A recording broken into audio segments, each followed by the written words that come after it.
राम राम दोस्तों। आप सभी युवा साथियों को राम राम।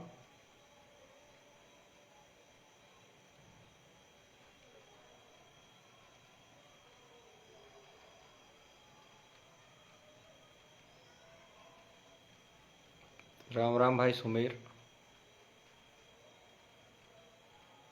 राम राम लव कुश फागना। राम राम भाई सुरजीत। राम राम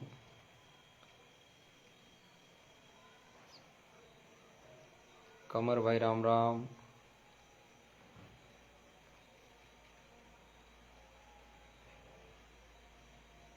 आप सब युवा साथियों से मेरा आग्रह है कि लाइव को देखते जा रहे हैं तो शेयर भी साथ साथ में करते जाएं, जिससे ज़्यादा से ज़्यादा लोग जुड़ सकें और हम लोग जिस मुद्दे को लेकर के चर्चा कर रहे हैं उस चर्चा में अधिकांश लोग शामिल हो सकें।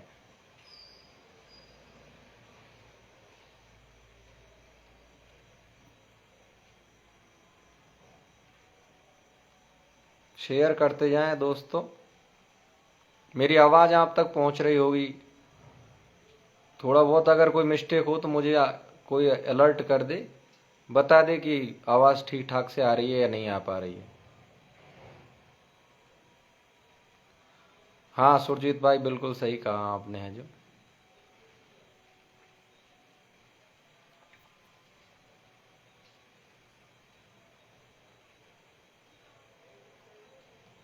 शेयर करते जाएं। चर्चा मैं आज थोड़ी आप लोगों से लंबी करूंगा। राम राम नेताजी, सरपंच साहब। और आप सबसे निवेदन ये है कि आप लाइव में बने रहें, आखिर तक मेरे साथ में बने रहें। बहुत ही महत्वपूर्ण चर्चा है और ये चर्चा करना बहुत ज़रूरी था इस वक्त आप सब लोगों से। गजेंद्र जी राम राम।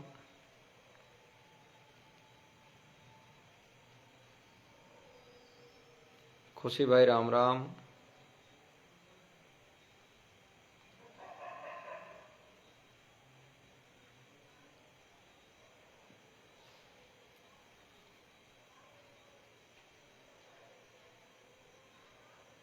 बिल्कुल सुमेर भाई, बिल्कुल। बहुत समझदारी आ गई है लोगों में वैसे है जो। कोशिश करता हूं कि सच सबके सामने हो और जो भ्रम की स्थिति बनी हुई है वो भ्रम ना रहे लोगों में। जीतू भाई राम राम। दया भाई राम राम। चलिए दोस्तों, आप सब लोग, मैं चर्चा करता रहूँगा, आप लोग शेयर करते रहना। और मैं चाहता हूँ कि पूरे राजस्थान का ही नहीं, देश का युवा है जो इस लाइव से जुड़े और इस चर्चा के माध्यम से आप लोगों को बहुत सारी चीज़ें क्लियर होने वाली हैं। जो लोगों के मन में भ्रम है, कई लोगों ने तरह तरह की भ्रांतियां फैला रखी हैं, उन सब का आज मैं जवाब भी दूंगा और वो चीज़ें बताऊंगा जो बहुत से लोगों को पता भी नहीं है, जिन चीज़ों के बारे में अधिकांश लोगों को ज्ञान नहीं है कि कहाँ से कौन सी चीज़ें निकली थी। मैं अपनी बात की शुरुआत करता हूं। कर्नल तेरी नेक कमाई, तूने सोती कौम जगाई। मैं मेरे नेता को, वो हमेशा मेरे से कहते थे, हम सब लोगों से कहते थे, I am a leader, I am your leader, I am your father and I am your friend. मेरे से फ्रैंक होकर के बात किया करो, ये कर्नल साहब कहा करते थे। अच्छे उनके जो सिद्धांत थे, उन सिद्धांतों पर आज कोई नहीं चल पा रहा, उनके जैसा व्यवहार कोई नहीं कर पा रहा। कर्नल तेरी नेक कमाई, तूने सोती कौम को जगाई। कर्नल साहब, आपको सत सत नमन, विनम्र श्रद्धांजलि। और आपने वाकई में ही कौम को जगा दिया, इसमें कहीं कोई किंतु परंतु नहीं है। अब अगर कोई दूसरा कर्नल बनना भी चाहे या पैदा भी होना चाहे तो कभी नहीं हो सकता। खासकर तब तक तो नहीं हो सकता जब तक हम हैं, जीवित हैं। मुझे नहीं लगता कि 150 साल में कोई पैदा हो जाएगा, नहीं हो पाएगा। दोस्तों, मैं बात कर रहा हूं आज के परिप्रेक्ष्य में राजस्थान के अंदर जो एक महान विशाल आयोजन हो रहा था अस्थि विसर्जन का पुष्कर के अंदर, उसको लेकर के कहानी उससे पूर्व की है। और ये कहानी बताना बहुत जरूरी इसलिए है कि क्यों ये आयोजन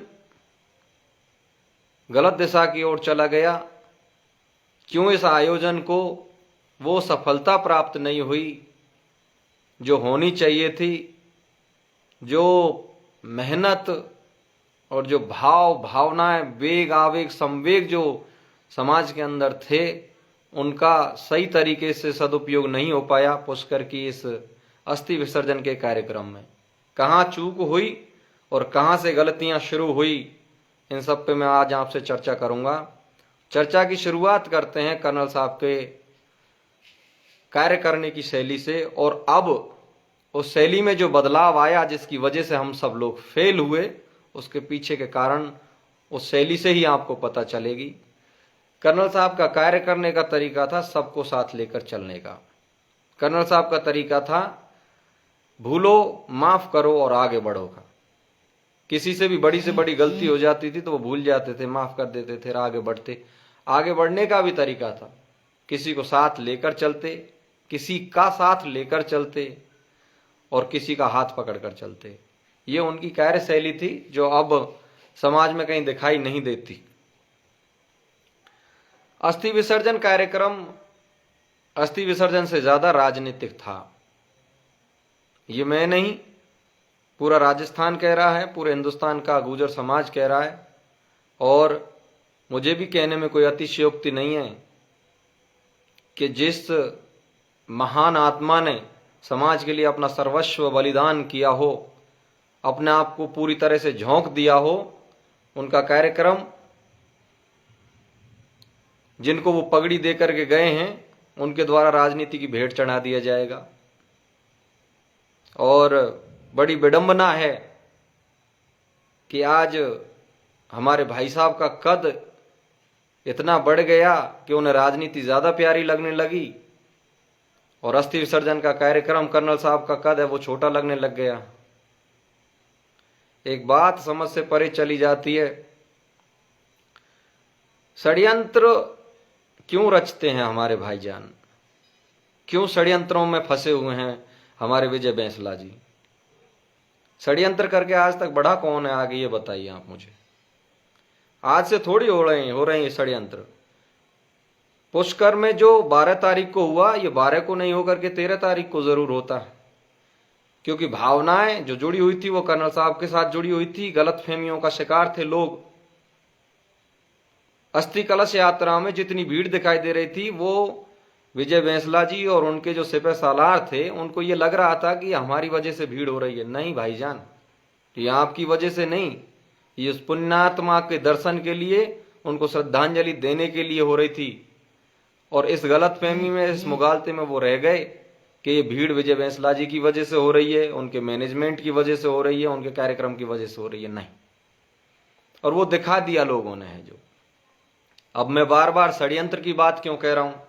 षड्यंत्र की बात मैं इसलिए कह रहा हूं, और मैं लाइव के ही माध्यम से क्यों कह रहा हूं, जब मुझे इन सारी चीजों का पहले से ही पता था तो मैं पहले भी इन बातों को कह सकता था, समाज की जाजम पे रख सकता था इन बातों को। लेकिन क्यों नहीं रखा मैंने? क्योंकि मैं उस मर्यादा से बंधा हुआ था। मेरे नेता कर्नल बैंसला हैं और वो हमेशा रहेंगे, पूरे समाज के हैं, इसमें कहीं कोई दो राय नहीं है। मैं उनको दुख नहीं देना चाहता था, पीड़ा नहीं देना चाहता था, कष्ट नहीं देना चाहता था। बाकी के सपूत के पांव पालने में ही दिखाई दे जाते हैं। विजय बैंसला जी की जो महत्वाकांक्षा है वो इतनी अधिक प्रबल है कि उनके सामने कर्नल साहब, उनकी टीम, समाज बहुत बौने हैं, और ये पूर्ण रूप से सच्चाई भी है।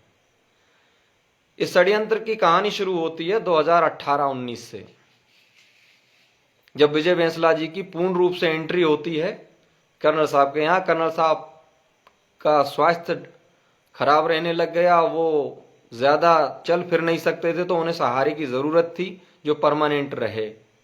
संघर्ष समिति वाले लोग उनसे हालचाल जरूर पूछते, आते जाते, उनका ख्याल भी रखते थे, लेकिन जो एक परिवार का सदस्य रख सकता है उसकी भूमिका में आए थे विजय।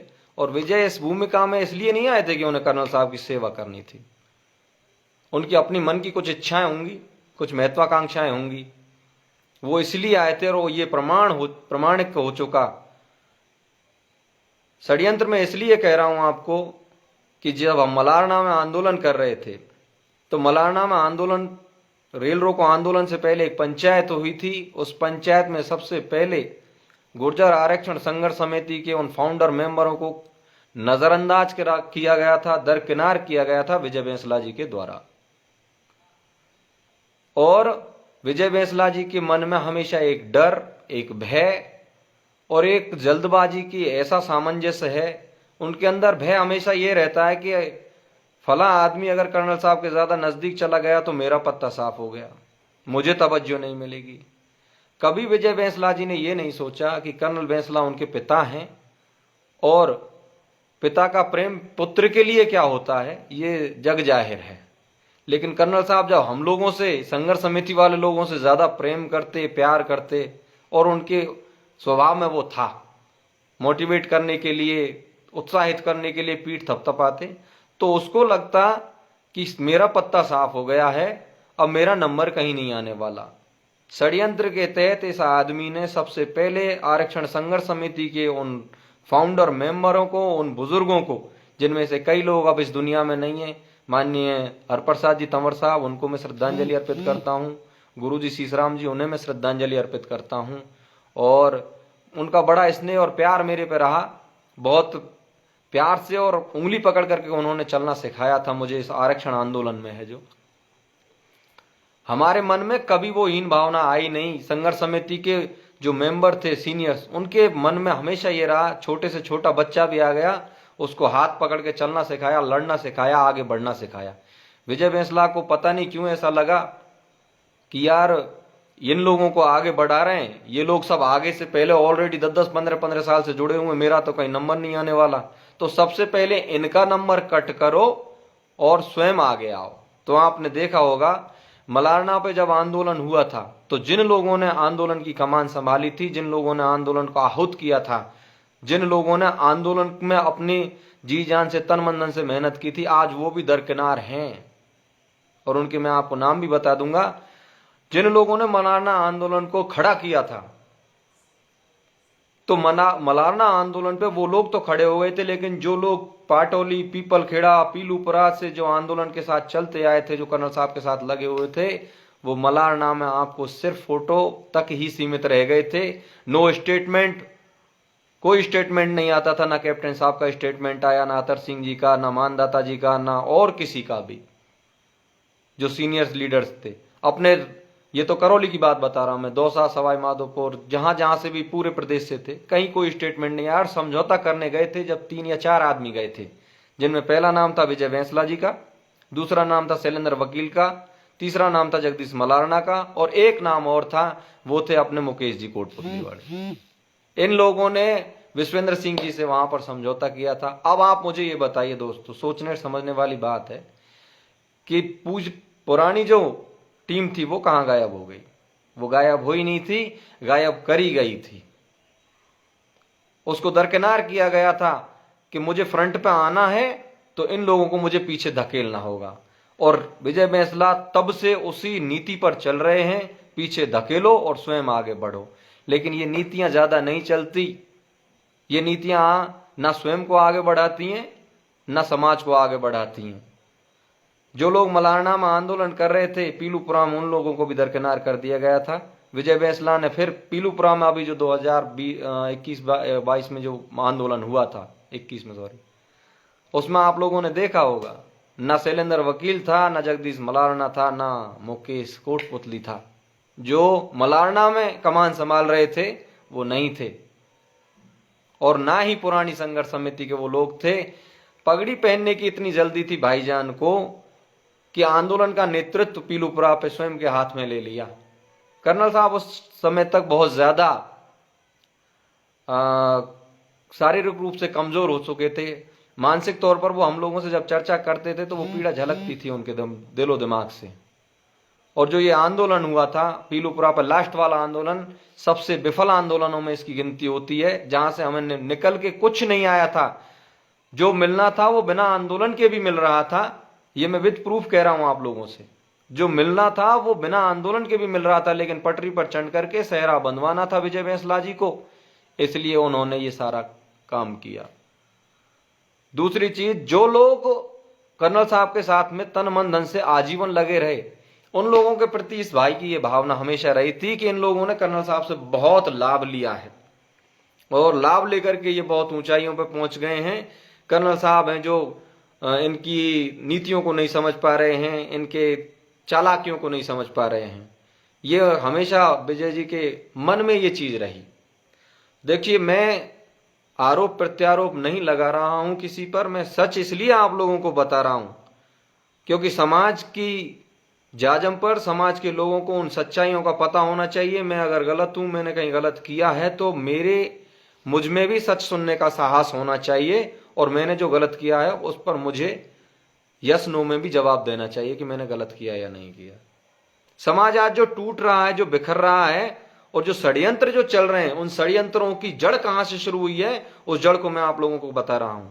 मेरा कोई व्यक्तिगत द्वेष विजय से नहीं है और इसलिए भी नहीं है क्योंकि वो कर्नल साहब के पुत्र हैं और मैं बड़ा सम्मान करता हूं पूरी ही कर्नल साहब की फैमिली का और हमेशा करता रहूंगा। लेकिन जो सच है उससे मैं पीठ पीछे झुटला नहीं सकता या उससे पीठ भी नहीं मोड़ सकता हूं। कहानी वहीं से शुरू होती है दोस्तों। पीलूपुरा पर हम सब लोगों को फिर दरकिनार किया गया था। पीलूपुरा पर आज जो चांदना जी के बारे में जो बातें हो रही हैं, जिन चांदना जी को मंच पर बुलाया गया था, जिन चांदना जी को मंच पर बुला करके जिस जलालत का सामना करना पड़ा था, जिस विश्वास में आकर के चांदना जी उस मंच पर गए थे, उन्हीं चांदना जी को पीलूपुरा पर पत्थरों का सामना करना पड़ा था। जो पुष्कर की वो बात कह रहे हैं ना कि चप्पल जूते किसने चलाए, उनकी जांच हो रही है। पीलूपुरा पर जब ट्रैक पर बैठे थे तो विजय बैंसला ने साफ इनकार कर दिया था कि नहीं मिलना मुझे इन्हीं चांदना जी से, जो हमारे मंत्री जी हैं उनसे। चांदना जी को समझना चाहिए, चांदना जी भावुक इंसान है, भावुक प्राणी है, दिल से ज्यादा सोचते हैं और दिल से सोचने के कारण ही कहीं किन्हीं जगहों पर उनको ऐसी चीजों का सामना करना पड़ता है। अब आती है साहब अस्थि विसर्जन की बात। अस्थि विसर्जन कार्यक्रम की मैंने आपको ये पूरी जड़ बता दी।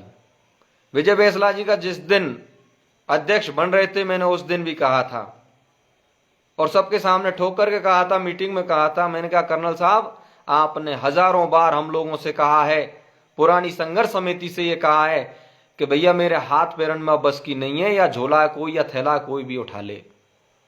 तब हम लोगों ने कसम ली थी, पुरानी संघर्ष समिति वाले सब लोगों ने, कि जब तक कर्नल साहब जीवित हैं, गुर्जर आरक्षण संघर्ष समिति के संयोजक और प्रधान कर्नल बैंसला ही रहेंगे, कोई भी इसमें इंटरफेयर नहीं करेगा। तो हमने उस दिन भी ये बात दोहराई थी। मैंने कहा कर्नल साहब हम स्वीकार नहीं करते, विजय बैंसला जी को अध्यक्ष बनाना है तो आप बना दीजिए, हमारे अध्यक्ष आप ही रहेंगे, हमारे संयोजक आप ही रहेंगे। आपके जाने के बाद में विजय बैंसला जी अगर ये चीजें संभालते हैं तो हमें कोई ऐतराज नहीं है, आराम से संभालें, हमें इसमें कोई ज्यादा दिलचस्पी भी नहीं है। कहानी यहां आती है, इसके बाद में अस्थि विसर्जन का कार्यक्रम होता है। अस्थि विसर्जन के कार्यक्रम में यह तय किया गया था, जब अस्थि विसर्जन की रूपरेखा तैयार हो रही थी तो उस टाइम हम तो रूपरेखा में थे नहीं, बहुत से लोग नहीं थे। जो लोग थे उन्होंने तय किया था और मेरी उनसे बात हुई थी कल परसों कि अस्थि विसर्जन यात्रा में कोई भी नेता का नाम लेकर के, किसी भी समाज के आदमी का नाम लेकर के कोई भी टीका टिप्पणी नहीं करेगा पूरी अस्थि विसर्जन यात्रा में, शुरू से लेकर अंत तक। और दूसरी चीज यह तय किया गया था कि अस्थि विसर्जन यात्रा के अंदर किसी भी प्रकार का चंदा हाथ में नहीं लिया जाएगा, नगद रुपए राशि है वो हाथ में नहीं ली जाएगी। इन दोनों चीजों को तोड़ा गया, इन दोनों नियमों को तोड़ा गया। पहला नियम तोड़ा गया, कलश अस्थि विसर्जन यात्रा का जब जयंती थी कर्नल साहब की 12 तारीख को, तो 11 तारीख को या 10 तारीख को स्वयं विजय बैंसला जी का स्टेटमेंट आता है कि सचिन पायलट क्या है, एक साधारण एमएलए है। राजनीतिक बात करने की कहां जरूरत थी जब ये तय हो ही गया था कि किसी भी व्यक्ति का नाम लेकर के कोई भी कमेंट नहीं करना है अस्थि कलश यात्रा में, तो फिर स्वयं ने नियम क्यों तोड़ा? और कहानी वहीं से फिर विपरीत होती है। इस पूरी घटना का, इस पूरे मामले का ये जो फेलियर है, इसका पूरा जिम्मेदार और पूरा काम विजय बैंसला ने स्वयं किया, अति उत्साह में और जल्दबाजी में किया है इन्होंने। दूसरी बात, एक मंच पे मैं देख रहा हूं, मैंने पोस्ट देखी थी, उस पोस्ट में स्वयं भूरा भगत जी हैं जो नगद रुपए ले रहे हैं, वो हाथ में वो रुपए दिखाई दे रहे हैं। टोंक जिले की है शायद वो घटना है, जो जहां फलाने आदमी ने 1,51,000 रुपए अस्थि कलश यात्रा में सहयोग के लिए दिए, 1 लाख 2 लाख। कर्नल साहब ने हमेशा हमसे ये कहा था कि पैसों के हाथ किसी भी कीमत पे नहीं लगाने हैं। अगर अपने आप की राजनीतिक और सामाजिक हत्या करवानी है तो आप पैसे उगाई का कार्यक्रम कर देना। स्वयं विजय बैंसला की उपस्थिति में भूरा भगत जी ने पैसे क्यों लिए? जब ये तय हो गया था कि कोई नगद पैसे नहीं लेगा, और जिसको भी कुछ करना है कर्नल साहब के नाम, कर्नल साहब ने तो आज तक पैसों का हाथ ही नहीं लगाया। फिर अब जरूरत क्या पड़ गई? जब इतना मजबूत समाज हो गया था तो पैसों की कहां जरूरत पड़ गई? सारी व्यवस्थाएं तो लोग अपने आप कर रहे थे। जिस जिले से होकर के 23 जिलों से जहां से निकली थी यात्रा, वहां हर जगह व्यवस्थाएं की गई थी। मेरे करौली जिले से जब यात्रा निकली थी, मुझे ये बताइए किस चीज में पैसा खर्च हुआ था विजय बैंसला जी का? यहां पर खाने पीने की सारी व्यवस्था सेरा सरपंच ने की थी। रास्ते में जो गाड़ी घोड़े आ रहे जा रहे, जितना भी हो रहा था वो सब हम लोगों ने एडजस्टमेंट किया था। फिर क्या जरूरत पड़ गई थी पैसों की? ये पहला दोनों नियम इस आदमी ने तोड़े थे। दोनों नियम तोड़ने के बाद में हालात ये हुए, खुली गाड़ियों में मुझे बैठाओ। और एक दूसरी बात, उस महान आत्मा की अस्थियां रखी हुई थी उस ट्रक के अंदर। मैंने जब 23 मई से हमारा शहीदों का शहीद स्थलों पर आने जाने का और पुष्पांजलि का कार्यक्रम होता है, तब मैंने ये कहा था कि 10 दिन के लिए पूरे गुर्जर समाज में कोई भी आदमी मांस मदिरा के कोई भी सांस्कृतिक कार्यक्रमों के नजदीक नहीं जाएगा। ये हमारे 7 दिन या 10 दिन है, ये शोक संतप्त दिन होते हैं। इस दिन हमारे 72-73 भाइयों ने अपनी शहादत दी थी। तो ये नियम यहां भी लागू होना चाहिए था। 23-24 जितने भी दिन यात्रा चली थी, सात्विक तरीके से यात्रा को निकाल लेते, क्योंकि उस ट्रक के अंदर जो अस्थियां रखी थी वहां साक्षात स्वयं कर्नल बैंसला जी थे। ये हम सब लोगों को जेहन में रखना चाहिए था। सब लोगों को मालूम है कैसी यात्रा चली थी, किन किन चीजों का उपयोग दुरुपयोग किया गया था। आपकी नीयत में, आपके योजनाओं में, आपकी व्यवहार में खोट था। फेल किसी ने नहीं किया था कार्यक्रम को। अब तो सरकार अपने सिर पे ले रही है, मंत्री अपने सिर पर ले रहे हैं कि हमारे खिलाफ ऐसा क्यों हो गया था, उनके खिलाफ ऐसा क्यों हो गया था। नहीं चांदा जी, आप ठीकरा को अपने सिर पर मत लीजिए। सरकार, आपको सच्चाई का पता ही नहीं है। लोगों को, संघर्ष समिति को दरकिनार किया गया था, कार्यकर्ताओं को दरकिनार किया गया था। 1-1.5 महीने में नई मंडली तैयार की गई थी, जिस मंडली को यही पता नहीं है कि समाज किस राह पर, किस भावना से, किस आवेग से, किस संवेग से कहां चल रहा है। कर्नल साहब एक बात कहा करते थे, जे भैया जिसका जो काम है ना उसी को करे, दूसरे के काम में जाकर के दखलंदाजी नहीं करे। जैसे मैं वकील हूं, मेरा काम वकालत का, तो मैं वकालत करूं, जाकर के प्रवक्ता नहीं बनूं। मैं जाकर के जो वहां पर स्टेटमेंट नहीं दूं, या मैं जाकर के नेतागिरी नहीं करूं। और जिसका काम प्रवक्ता का, वो प्रवक्ता का काम करे, वो वकील नहीं बने। लेकिन यहां सारा चीज उल्टी हो गई। नए नए लोग आ गए, भव्य स्वागत किया गया था उस पुण्य आत्मा का पूरे समाज ने। मैं कहता हूं पूरे समाज ने नहीं, सर्व समाज ने किया था। मेरी करौली में मैं जैसे ही चुंगी पर यात्रा आकर के पहुंची थी, तो एक्स सर्विसमैन आए थे, सर्व समाज के एक सर्विसमैन आए थे, और उन्होंने सलामी दी थी कर्नल बैंसला को और कहा था कि इन जैसी पुण्यात्मा, इन जैसे महापुरुष सदियों में पैदा होते हैं। पूरी की पूरी यात्रा का कबाड़ा कर दिया इस आदमी ने। अब भाईजान को इनबैलेंस है, कोई बैलेंस नहीं है जीवन में। कंफ्यूजिंग पर्सन है, हमेशा कंफ्यूज रहता है। कभी गहलोत जी की जेब में पहुंच जाता है, कभी बीजेपी की गोद में बैठ जाता है। समाज का अगर आपको काम करना है तो फिर आप समाज की जाजम पर ही रहो। ये दोगली नीति लेकर के आप चले थे ना, कि समाज को मोड़ देंगे अपनी तरह से, अपनी बातों से मोड़ देंगे। समाज मुड़ने वाला नहीं है। और पुष्कर ने यह तय कर दिया कि समाज जहां है वहीं रहेगा। स्वीकार करने में, परिवर्तन को स्वीकार करने में, परिस्थितियों को स्वीकार करने में पीड़ा होती है कुछ लोगों को, जो तानाशाही रवैया अपनाते हैं, जो रूढ़िवादी तरीके के जो लोग होते हैं ना, उनको हजम नहीं हो रही विजय बैंसला जी को कुछ चीजें जो सब लोगों को जानकारी में है। सब लोगों को, सब जानते हैं कि क्या हो रहा है, कौन कहां किस जगह पे चल रहा है। यार काम तो हम लोगों को यह करना था, प्रक्रियाधीन भर्तियों का जो समझौता हुआ था सरकार से, उसके लिए लड़ना था हम लोगों को। और आप लोगों ने बीजेपी और कांग्रेस के उन लोगों को मंच पे ला दिया। बीजेपी के शासनकाल में 72-73 भाई शहीद हो गए, वो मंच पे विराजमान कर दिया आपने उन शहीदों के सामने, जिन शहीदों की आत्मा वहां रो रही होगी कि हम बैठने तो समाज की जाजम पे आए थे, ये राजनीतिक मंच पे कहां बैठा दिया हम लोगों को। कांग्रेस वाले वहां विधायक हो, चाहे अपने समाज के हो चाहे दूसरे समाज के हो, कांग्रेस विधायक, मंत्री, मंत्री संतरी जो भी आए थे, उन लोगों को आपने क्या प्रक्रियाधीन भर्तियों को पूरा कर दिया। 372 भाई आज भी रो रहे हैं, 22 महीने से दर दर की ठोकरें खा रहे हैं, उनकी आवाज कोई सुनने वाला नहीं। अब मैं इतना बड़बड़ा रहा हूं, मैं इतना आप लोगों को जो ज्ञान पेल रहा हूं, यह काम तो मैं भी कर सकता हूं। आप लोगों के मन में यह सवाल खड़ा हो रहा होगा कि यार तुम इतना कह रहे तो तुम ही कर दो।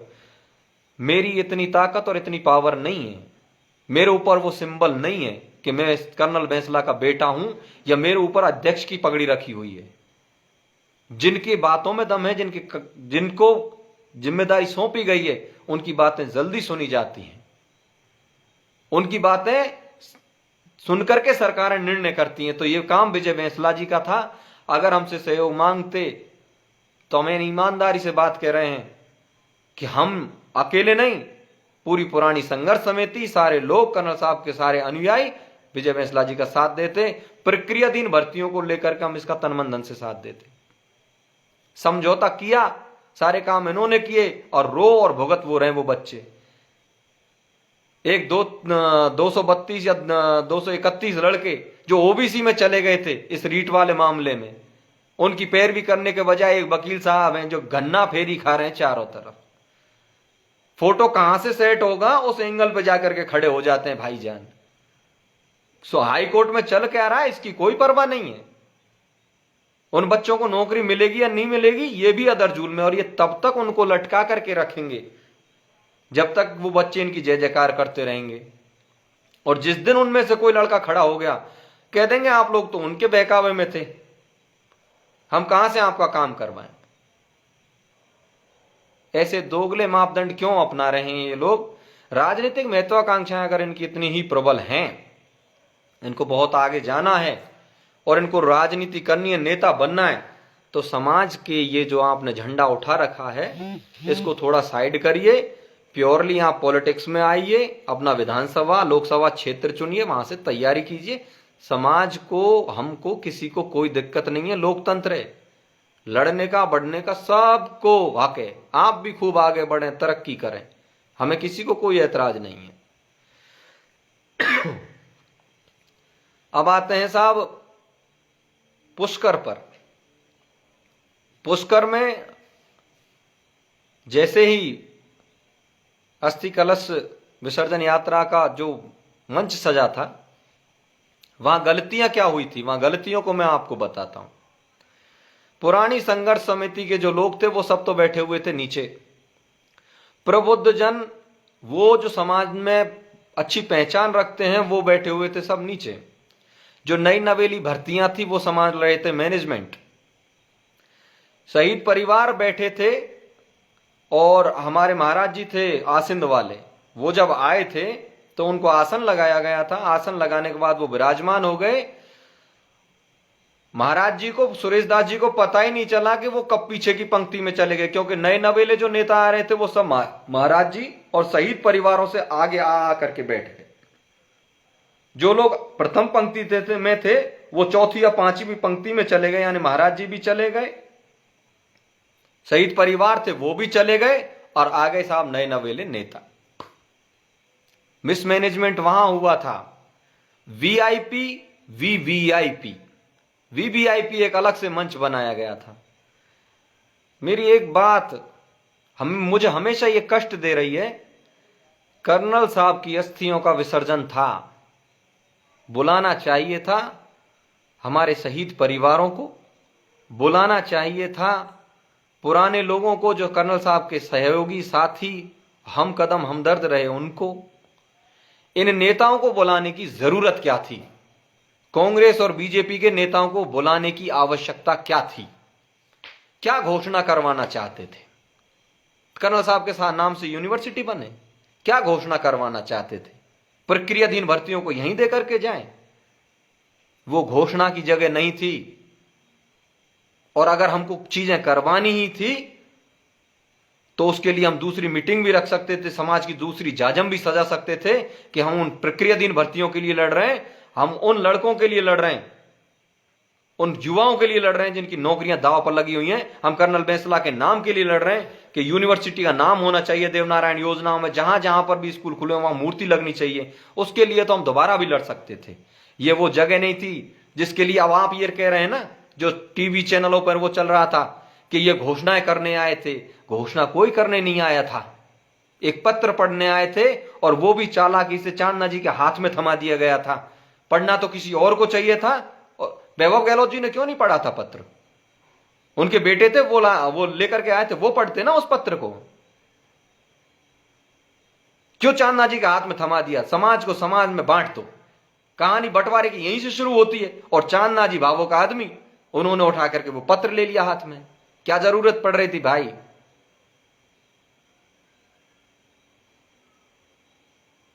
ये दर्द होता है। और इसको पूरी ये जो पूरी जो घटना हुई है, उस घटना को अमर आत्मा है वो। कर्नल बैंसला कभी मर नहीं सकते। ये छोटे भैया जो नेता हैं, और स्वयं विजय बैंसला जी अपना आपको सबसे ज्यादा पढ़ा लिखा, सबसे ज्यादा मोर इंटेलिजेंट आदमी जो मानते हैं ना कि मेरे से ज्यादा पढ़ा समाज में इसमें कोई में नहीं है, कोई नहीं है समाज के अंदर, तो मैं उन्हें एक बात बता देता हूं, कर्नल बैंसला अमर हैं। कर्नल बैंसला के नाम के आगे स्वर्गीय कभी नहीं लग सकता। और इनकी पूरी यात्रा में इन्होंने हर बैनर पोस्टर पे स्वर्गीय कर्नल बैंसला ये लिखवाया। तो जो लोग अमर होते हैं ना, आपने युवा साथियों स्वर्गीय महात्मा गांधी कहीं लिखा देखा है? स्वर्गीय सरदार पटेल कहीं लिखा देखा है? आपने स्वर्गीय विजय सिंह पथिक कहीं लिखा देखा है? कहीं लिखा देखा है क्या? महान जो होते हैं वो कभी मरते नहीं। इस त्रुटि को ये सुधार लें अगर इनके जेहन में नहीं है, इनके सिपह सालारों के। कर्नल बैंसला के नाम के सामने अब के बाद में कोई स्वर्गीय नहीं लगाए। वो महान है और वो हमेशा जीवित रहेंगे हमारे दिलों में, हमारे विचारों में, हमारी भावनाओं में। इन लोगों को अता पता कुछ नहीं है, इतने बेखौफ हो गए, इतने मगन हो गए इस यात्रा में, लोगों ने जो समर्थन दिया था उसमें, कि कुछ चली इनके दिमाग में चल सिर्फ एक ही रहा था कि अब हम नेता बन गए, अब हम बहुत बड़े नेता बन गए। नेता बनो। कार्यक्रम अस्थि विसर्जन का था, बहुत ही सीरियस और सिंसियर कार्यक्रम था। पटकथा कोई और लिख रहा है, षड्यंत्र कोई और कर रहा है, कंधे पे बंदूक रख के कोई और चला रहा है, और विजय बैंसला जी वाह आगे बढ़ते जा रहे हैं। हमने समाज को एकजुट करने के लिए, समाज को तरक्की देने के लिए, कर्नल बैंसला के सपनों को पूरा करने के लिए ये पगड़ी आपके सर पर रखी थी। इसलिए नहीं रखी थी कि मेरे समर्थकों को तोड़ करके आप दूसरे का समर्थक बनाओ, दूसरे के समर्थकों को तोड़ करके आप तीसरे का समर्थक बनाओ, समाज जिस जगह पे बैठा हुआ उस जगह से हटा करके दूसरी जगह सेट करो। इन चीजों के लिए नहीं दिया था। लाल पगड़ी जब तक जीवित रही थी, लाल पगड़ी जब तक कर्नल बैंसला के सर पर रही थी, समाज एक जाजम पर और एक छत के नीचे रहा था और एक ही नारा रखता था, कर्नल बैंसला जिंदाबाद। तुम लोगों ने उस नारे की, उस एकता की, सबको अपने राजनीतिक स्वार्थ के लिए, अपने आप को ऊंचाइयों पर ले जाने के लिए, षड्यंत्रों के तहत ऊंचाइयों पर ले जाने के लिए मटिया मेट कर दिया है समाज के पूरे कारनामों को, अच्छे कामों को और इस ऊंचाइयों को। अब मुझे आप एक बात बताइए, सब हजारों से ऊपर लोग मेरे से जुड़े हुए हैं, विजय बैंसला ने कभी अपने आप को ऊपर उठाने से ज्यादा सचिन पायलट को गिराने के लिए काम किया है। मैं स्वयं देखता आ रहा हूं, कभी इस बंदे के मुंह से बोलता है ना तब हाँ वो सचिन, हाँ सचिन तरक्की करे, कोई बात नहीं, सचिन आगे बढ़े, पढ़ा लिखा बताया भाई तुम। मुख्यमंत्री अशोक गहलोत जी भी जब बोलते हैं ना तो सचिन जी कह करके बोलते हैं। जी लगाने में आप लोगों की इज्जत कम हो जाती है क्या? सचिन को सचिन कह करके छोटा नहीं कर सकते आप। जी लगा करके जब आप जरूर आप आगे बढ़ सकते हो, लेकिन जी लगानी नहीं है ना आपको। आप बड़े मन में मोठ मगन है, ये कर्नल साहब बोलते थे ना कि मोठ मन में ही मगन है, बाजार में भाव पूछ का भाव बिक रही है। तो भाव तो पुष्कर में पता चल गया कि क्या भाव बिक रही है। तुम्हारा सिर्फ एक ही एजेंडा है विजय बैंसला एंड टीम का। बीजेपी वाले भी चाहते हैं कि पायलट साहब को कमजोर करो, क्योंकि पायलट साहब के नाम पर राजनीतिक तौर पर गुर्जर समाज एक है, पायलट साहब के नाम पर सर्व समाज एक है। तो कमजोर किससे करवाना है? समाज के लोगों से कमजोर करवा दो। और इसके लिए बढ़िया आदमी मिल रहे हैं। विजय बैंसला जी आ जाओ सामने, और भाई आ जाओ सामने। और ये बीड़ा उठा रखा है विजय जी ने। क्या क्या एलर्जी है आपको सचिन पायलट के नाम से? सचिन पायलट जी के नाम से आपको इतनी चिढ़ क्यों है? वो भी समाज के हैं, वो भी सर्व समाज के हैं, वो भी गांव गांव घूम घूम करके ढाणी ढाणी घूम घूम करके अपनी पार्टी को खड़ा कर दिया। विजय बैंसला जी सीखिए, 21 से 100 पर ले आया जो बंदा, और तुम जो 100 लोगों की संघर्ष समिति थी उसको 2 लोगों पे ले आए। ये अंतर है तुम में सचिन पायलट में, ये अंतर है तुम में कर्नल बैंसला में। कर्नल बैंसला ने समाज को जोड़ने का काम किया था, और सचिन पायलट राजनीति में सर्व समाज को जोड़ करके अपनी पार्टी को मजबूत कर रहे हैं। और तुम क्या कर रहे हो? जो भी मजबूत आदमी दिखाई देता पहले उसको मारो, जो भी नया यूथ वाला आगे बढ़ रहा है उसको मारो। तुम्हें इतना भय है युवाओं से, तुम्हें इतना डर है युवाओं से कि ये आदमी मुझे खा जाएगा, ये आदमी मेरे से ज्यादा आगे चला जाएगा। काहे का डर है? गोपाल बस्सी जूतियां उठाते देखा है मैंने, हम सब ने जूतियां उठाई हैं कर्नल बैंसला की, और अब भी उठा सकते हैं, सर कटा भी सकते हैं उनके लिए। किसी के कोई गलतफहमी हो तो वो जरूर दूर हो जाए। कर्नल बैंसला हमारे नेता थे। विजय बैंसला तुम हमसे उनको कभी अलग कर ही नहीं सकते। पूरी संघर्ष समिति से आप उन्हें अलग कर ही नहीं सकते, वो हमारे रोम रोम में बसे हुए हैं।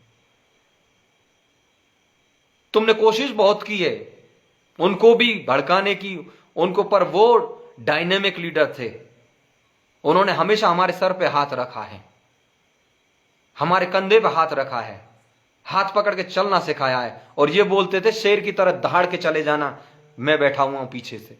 और तुम इसमें लगे हुए हो कि कब हम मर जाएं, कब गोपाल बस्सी मर जाए, कब ये नई यूथ है ये खत्म हो जाए, तुम अकेले राज करो।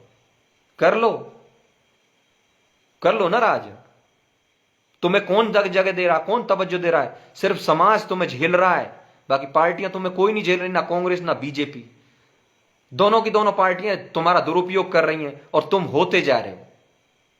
षड्यंत्र के तहत तुम्हें मोहरा बनाया जा रहा है, जिस मोहरे में तुम खुद भी शामिल हो, और मजा ले रहे हो वहां पे। जो वहां जाकर कहते हो मुझे ऐसा पता नहीं था कि ऐसा होगा। मैनेजमेंट के आदमी हो ना आप, तो बड़ी बड़ी कंपनियां चलाई है ना, फिर आपका मैनेजमेंट पुष्कर में कैसे फेल हो गया है?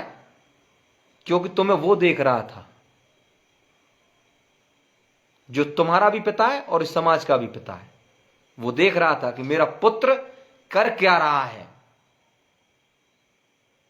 मेरे नाम पे कर क्या रहा है, वो दिखाई दे रहा था सबको।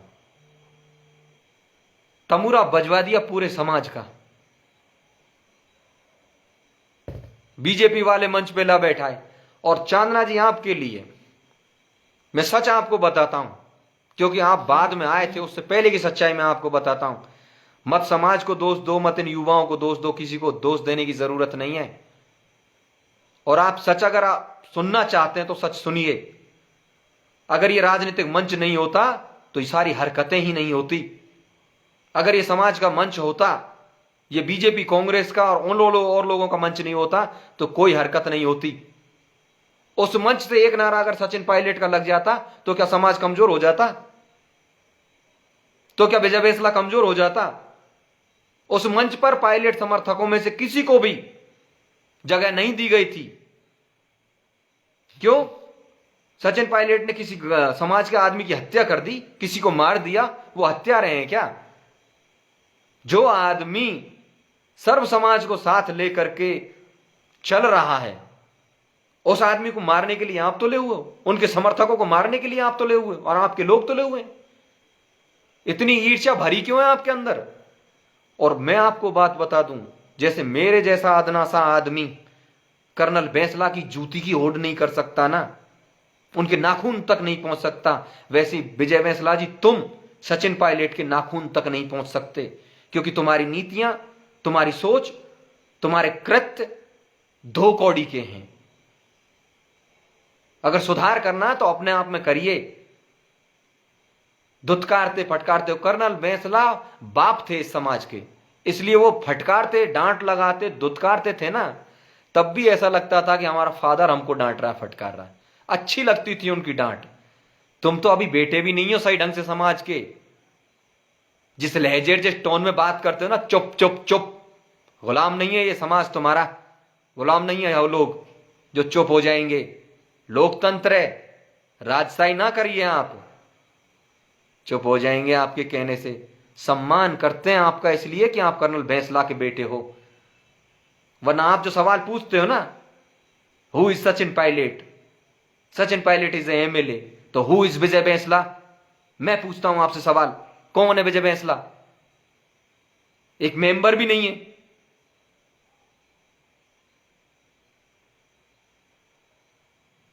अपनी पे लोग आ गए ना तो सारा सम्मान रखा का रखा रह जाएगा। और जिन टटपूंजियों के चक्कर में आप पड़ रहे हो, ये रसातल में ले जाकर के छोड़ेंगे आपको। कहां चले गए आपके वो लोग जो मलारना में आपके साथ थे? क्यों लात मार दी उनको आप लोगों ने? कंपनी के मैनेजिंग डायरेक्टर,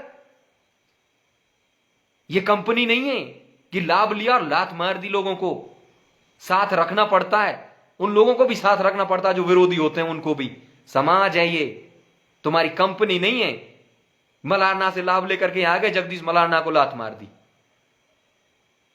सारे रहस्य, सारी बातें, सारी चीजें सीख ली वकील साहब से, और फिर वकील साहब को लात मार दी। सारी सामाजिकता सीख ली पुराने लोगों से, और फिर उन लोगों को लात मार दी। ये जो आज तुम्हारे साथ घूम रहे हैं ना, इनको भी आप लात मारोगे। 75 जो कहते घूमते हो ना आप, 75 विधानसभा, 75 विधानसभा, जिस दिन तुम्हें खुद को टिकट मिल जाएगा ना, तुम्हारे आसपास जो घूम रहे हैं कि हमें टिकट दिलवा देगा, सबसे पहले पिछवाड़े पांप उन्हीं के लात मारोगे। मुझे मिल गया, भाड़ में जाओ तुम। ये तुम्हारा ओरिजिनल चरित्र है, और ये चरित्र सबके सामने आ भी गया है, आना भी चाहिए। मैं क्यों लोगों को भ्रमित करूं, मैं क्यों लोगों को भ्रम में रखूं? बड़ी गारंटी ली थी ना आपसे वहां यात्रा में। जितने जो लोग चल रहे थे, वो जो भी आपके साथ में यात्रा में, लंबी यात्रा में चल रहे थे, उनके साथ 50-50 हजार की भीड़ थी साहब। वहीं से बैठे बैठे फोन कर रहे हैं, 500 गाड़ियां तो फलानी जगह से आ रही हैं, फलानी घाट से हमने इतनी गाड़ियां कर दी हैं, बैसलाओं में से 20 बस आ रही हैं, 50 जीप आ रही हैं, ये आ रही हैं, और तुम उनकी बातों को माने। अरे ये बड़े नेता हैं, इन्होंने कर दी होगी व्यवस्था। घूम तो तुम्हारे साथ में रहे थे, धरातल पे काम कौन करे? फोटो खिंचवाना था तुम्हारे साथ में, फिर अपने बच्चों को बताएंगे, आने वाली पीढ़ियों को बताएंगे, हमने कर्नल साहब के साथ में इतना काम किया था, हमने विजय बैंसला जी के साथ में इतना काम किया था। जबकि सच्चाई ये है, वो इतने चतुर और चालाक लोग हैं कि वो तुम्हारी पीठ पे चल रहे हैं, और वो चर तब तक रहे जब तक आपकी पीठ पे घास उग रही है। जिस दिन ये घास साफ, उस दिन आप भी साफ। इन लोगों के चाल चरित्र को जानो आप। हम लोगों ने भोगा है इनका चरित्र, और देखा है कर्नल साहब के साथ में 8-10 साल जो ये गुजरे हैं ना, इनमें कि किसने क्या किया और कितना किया। आप कर्नल साहब जब हम लोगों को नेगलेक्ट नहीं कर रहे थे, पुरानी संघर्ष समिति को नेगलेक्ट नहीं कर रहे थे, तो आप कर्नल साहब से ज्यादा बुद्धिमान हैं, आप कर्नल साहब से ज्यादा अनुभवी हैं, आप कर्नल साहब से ज्यादा ऊंचाइयों पे हैं। जो आपको नई टीम बनाने की जरूरत पड़ी है? डर है ये आपके अंदर। इन सारे लोगों का कद आपसे कई गुना ज्यादा बड़ा है। ईमानदारी, निष्ठा, अपने लीडर के प्रति मजबूती से डटे रहने की, इससे डरते हैं आप। हमारी ईमानदारी से, वफादारी से, कर्तव्य निष्ठा से, उससे डरते हैं। डंडा ठोक करके साथ दिया था कर्नल बैंसला साहब का, डंके की चोट पे साथ दिया था और साथ चले थे, सरकारें चाहे किसी की भी रही हों, डंके की चोट पे साथ दिया था। और उस महान आत्मा ने कंधे पे हाथ रख करके, हाथ पकड़ के चले थे हमारे साथ में। और आज मैं आपसे कह रहा हूं, डंके की चोट पे लठ गाड़ के सचिन पायलट साहब का साथ दे रहे हैं और साथ देंगे, क्योंकि हमें उनमें लीडरशिप के गुण दिखाई देते हैं। सर्व समाज को साथ लेकर चलने की उनकी जो कुव्वत है, विपरीत परिस्थितियों में भी शांत बने रहने की, कई चीजों के उनका जो चरित्र है ना, वो राजस्थान की आज की राजनीति में नहीं, प्रदेश की, देश की राजनीति में, सैद्धांतिक राजनीति का एकमात्र उदाहरण है, जिसको आप गिराने के लिए और ये रचते रहते हो ना, छोटी मोटी टुच्ची हरकतें करते रहते हो, उसमें ये गुण हैं। और आप में संयम नाम की चीज ही नहीं है। आप में जल्दबाजी इतनी है, आपको पता ही नहीं है कि अस्थि कलश यात्रा चल रही है और हमें किस तरह का खान पान करना चाहिए। खुद पे कंट्रोल ही नहीं है, भूखे मर जाएंगे अगर ये चीजें नहीं खाएंगे तो। स्वास्थ्य कमजोर हो जाएगा। है कमाल के नेता हो सरकार। युवा साथियों, मैं चांदना जी वाली बात पर आना चाहता हूं। चांदना जी वाली बात अधूरी रह गई थी। चांदना जी को पूरी बातों का पता नहीं था। चांदना जी जब पहुंचे थे, उससे पहले की आपको मैं कहानी बताता हूं। चांदना जी से पहले बीजेपी के लीडरों का आना शुरू हुआ था। सतीश पूनिया जी जैसे ही वहां आए, चूंकि हम मंच पर नहीं थे, हम जनता में थे, हम भीड़ में थे, हम लोग भीड़ के जो हालांकि हमें किसी ने जिम्मेदारी नहीं दी थी, हमें किसी ने जिम्मेदारी नहीं दी थी। हम स्वयं कर्नल साहब के अनुयायी होने के नाते भीड़ जहां थी वहां लोगों को समझा रहे थे, बातें कर रहे थे, उन लोगों को नियंत्रित कर रहे थे। तो हम लोग जब उन लोगों को समझा रहे थे, तो उस टाइम पे सतीश पूनिया जी आए, तो माइक से अनाउंसमेंट हुई थी, राजस्थान भारतीय जनता पार्टी के प्रदेश अध्यक्ष सतीश पूनिया जी पधार रहे हैं, उनका बहुत बहुत स्वागत है। जैसे ही सतीश पूनिया जी का नाम लिया, अब ये बीजेपी वाले मूंछों पे चावल मत रखो, पुरानी वीडियो अगर हो तुम्हारे पास तो उनको निकाल करके देखो, वहां से उस कोने से सचिन पायलट जिंदाबाद के नारे लगना शुरू हुआ। जन भावनाएं हैं जिन्हें कोई नहीं रोक सकता, जन भावनाएं हैं जिनको दबाया नहीं जा सकता। लोकतंत्र है, राजशाही नहीं है। जैसे ही राजेंद्र राठौड़ जी का नाम लिया, जैसे ही ओम बिरला जी का नाम लिया, वोटिंग उधर से शुरू हुई थी और सचिन पायलट के नारे लगना तो वहां से फर्स्ट टाइम वहां से शुरू हुए थे और पूरी तरह गूंजायमान हुए थे। कांग्रेस वाले, ये जो लीडर आए थे हमारे समाज के, ये जबरदस्ती अपने ऊपर ले रहे हैं। वोटिंग तो आपसे पहले ही शुरू हो गई थी।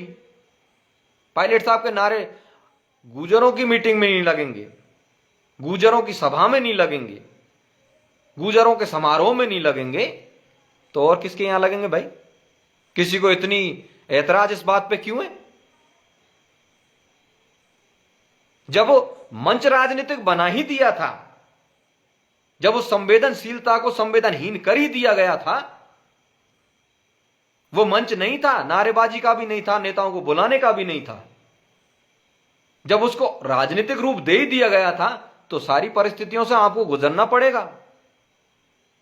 इसमें कहीं कोई दोहराया नहीं होना चाहिए, किसी के दिमाग में कोई गलतफहमी भी नहीं होनी चाहिए। मंच जब राजनीतिक कर ही दिया आपने, तो नारेबाजी भी होगी, भाषण भी होंगे, लोगों की बातें भी सुननी पड़ेंगी, अच्छी और बुरी भी सुननी पड़ेंगी।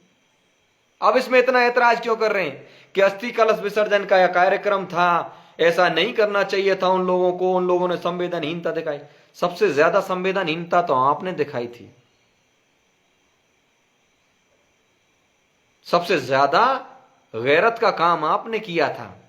चिट्ठियां ले करके आप निमंत्रण देने गए हैं, ओम बिरला जी आप आ जाइए, आ जाओगे तो मैं 75 टिकटों वाली बातों को बड़ी लंबाई से नाप दूंगा।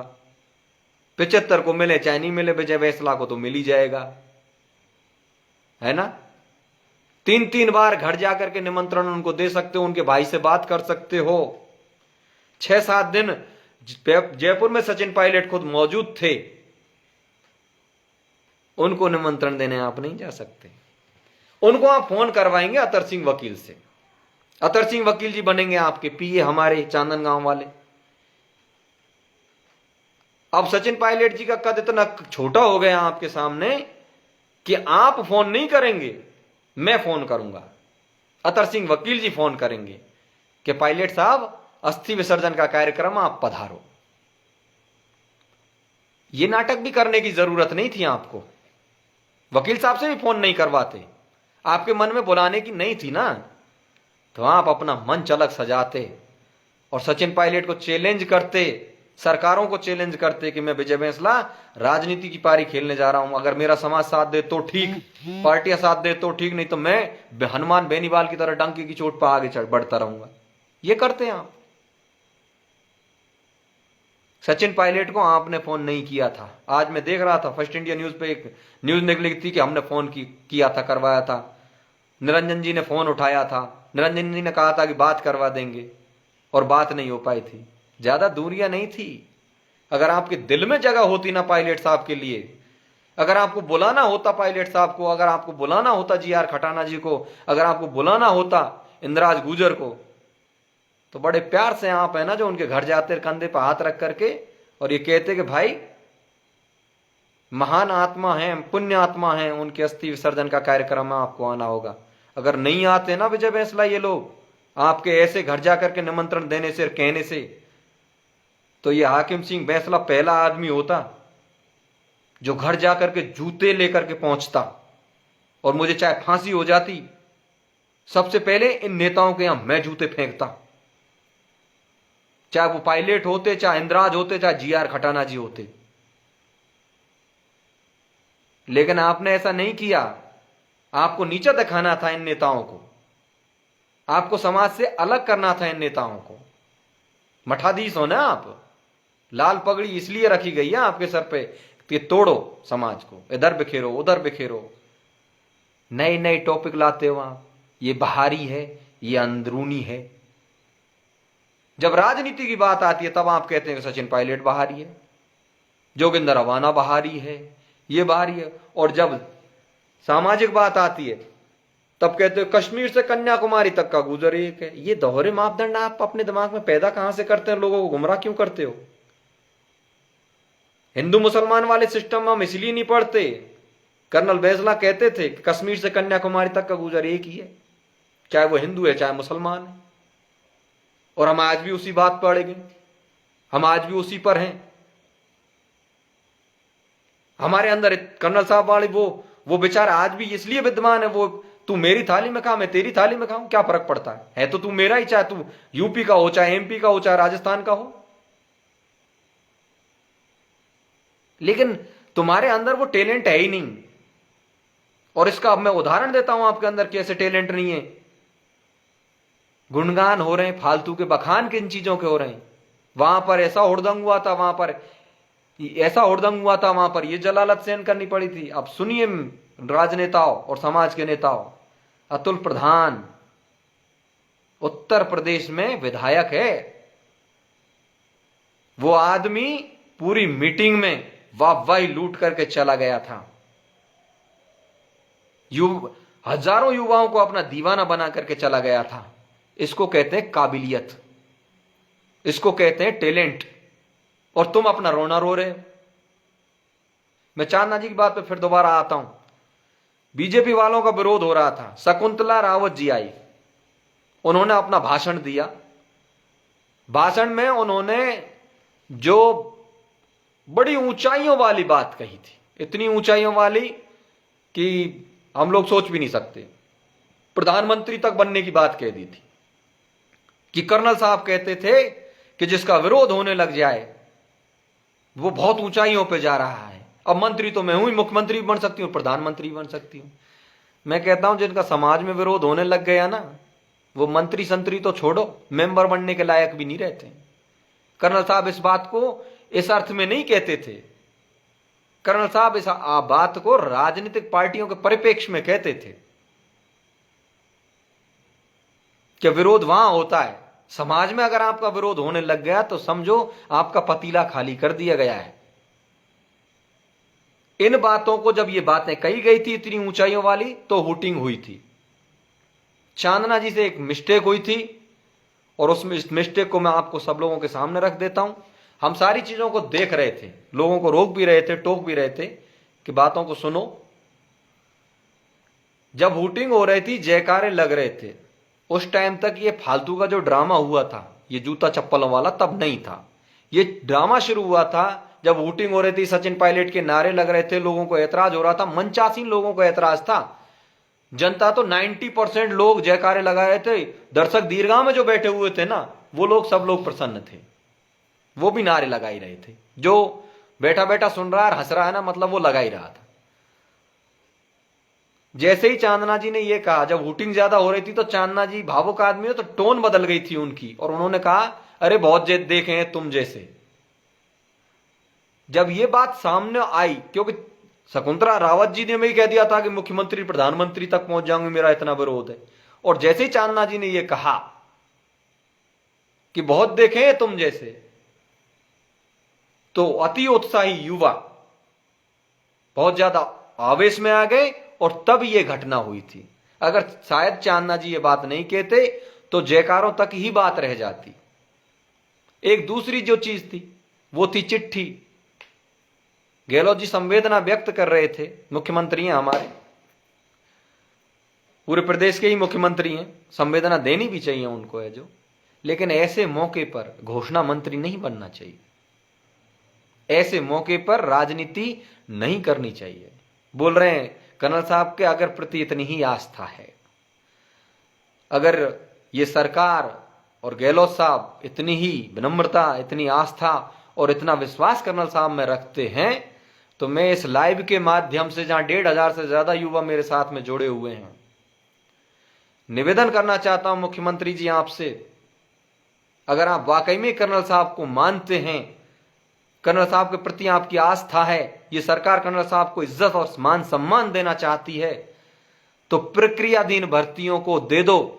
मेरे समाज के युवाओं के प्रक्रियाधीन जो भर्तियां लटका रखी हैं, उन युवाओं को रोजगार दे दो। हम समझ लेंगे कि कर्नल साहब के प्रति आपकी अगाध आस्था है और अगाध विश्वास है आपके अंदर।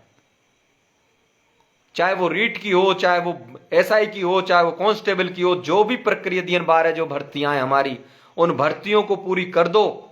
हम मान लेंगे कि आपने हमारे लिए यूनिवर्सिटी खुलवा दी, हम मान लेंगे कि आपने हमारे लिए जगह जगह मूर्तियां लगवा दी।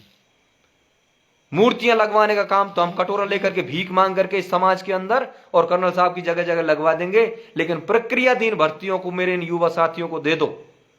अगर आपके अंदर है और आप राजनीति नहीं कर रहे हैं और आपके अंदर मन में पीड़ा है, और विजय बैंसला जी, मैं आपसे कहता हूं कि जिन जिन लोगों को आपने बुलाया था मंच पर, चाहे वो सरकार के थे चाहे दूसरी पार्टियों के थे, बोल रहे थे आप है जो कि 9वीं अनुसूची की बात करते, 9वीं अनुसूची की बात की जरूरत ही क्या थी? जब ओम बिरला जी आए थे तो उसी टाइम घोषणा करवाते ना उनसे। ओम बिरला जी का तो विरोध नहीं कर रहा था कोई भी। क्या हो गया था उसमें? वो तो मजे ले रहे थे ना बीजेपी वाले। तो जब जैसे चांदना जी के और उनके खिलाफ जो वोटिंग हो रही थी और जब वो मंच से भाषण दे रहे थे, तब तो बीजेपी वाले मजे ले रहे थे। 9वीं अनुसूची की बात वहीं करते ना, और उसी टाइम पे कहते कि मैं सच्ची श्रद्धांजलि, लोकसभा अध्यक्ष ओम बिरला, सच्ची श्रद्धांजलि देता हूं कर्नल बैंसला को कि मैं इस मुद्दे को 9वीं अनुसूची में डलवाऊंगा। गुमराह मत करिए आप समाज को, और अब भी आप षड्यंत्र ही कर रहे हैं। ये पूरी की पूरी जो राजनीतिक मीटिंग आपने बनाई थी पुष्कर के अंदर, ये षड्यंत्र के तहत बनाई गई थी, और ये षड्यंत्र आपका विफल हो गया। ये विफल इसलिए भी हुआ था युवा साथियों, ये जो महा चल रहा है, ये कनागतों का महा चल रहा है, कनागत चल रहे हैं, श्राद्ध पक्ष चल रहा है, और इस श्राद्ध पक्ष में ये मीटिंग थी, और वो पुण्यात्मा कर्नल बैंसला ऊपर से देख रहे थे कि गलत लोग मंच पर बैठ गए हैं, गलत लोग समाज को गलत दिशा में ले जाना चाह रहे हैं, और समाज का भला किस चीज में है, किस चीज में नहीं है, क्या काम होना चाहिए, क्या काम नहीं होना चाहिए। इसलिए ये सारा प्रोग्राम उस आत्मा को दुखी करने की वजह से हुआ था खराब। वो वहां से सारी चीजों को देख रहे हैं। विजय बैंसला जी, ये आपको देखना चाहिए। जब भी कर्नल साहब को की बात जब आती है ना, तो उनकी पुरानी टीम और उनकी पीड़ा होती है। हम लोग जब नीचे बैठे हुए थे तो कई वरिष्ठ लोग कह रहे थे कि अगर आज वो आदमी होता जिंदा तो हम उनके साथ वहां बैठे होते और उनसे चर्चा कर रहे होते। वो हमें बड़ा स्नेह और प्यार देते थे। उनके साथ खाते पीते उठते बैठते, ऐसी ऐसी बातों को करते, बचपन की यादों को ताजा करते थे।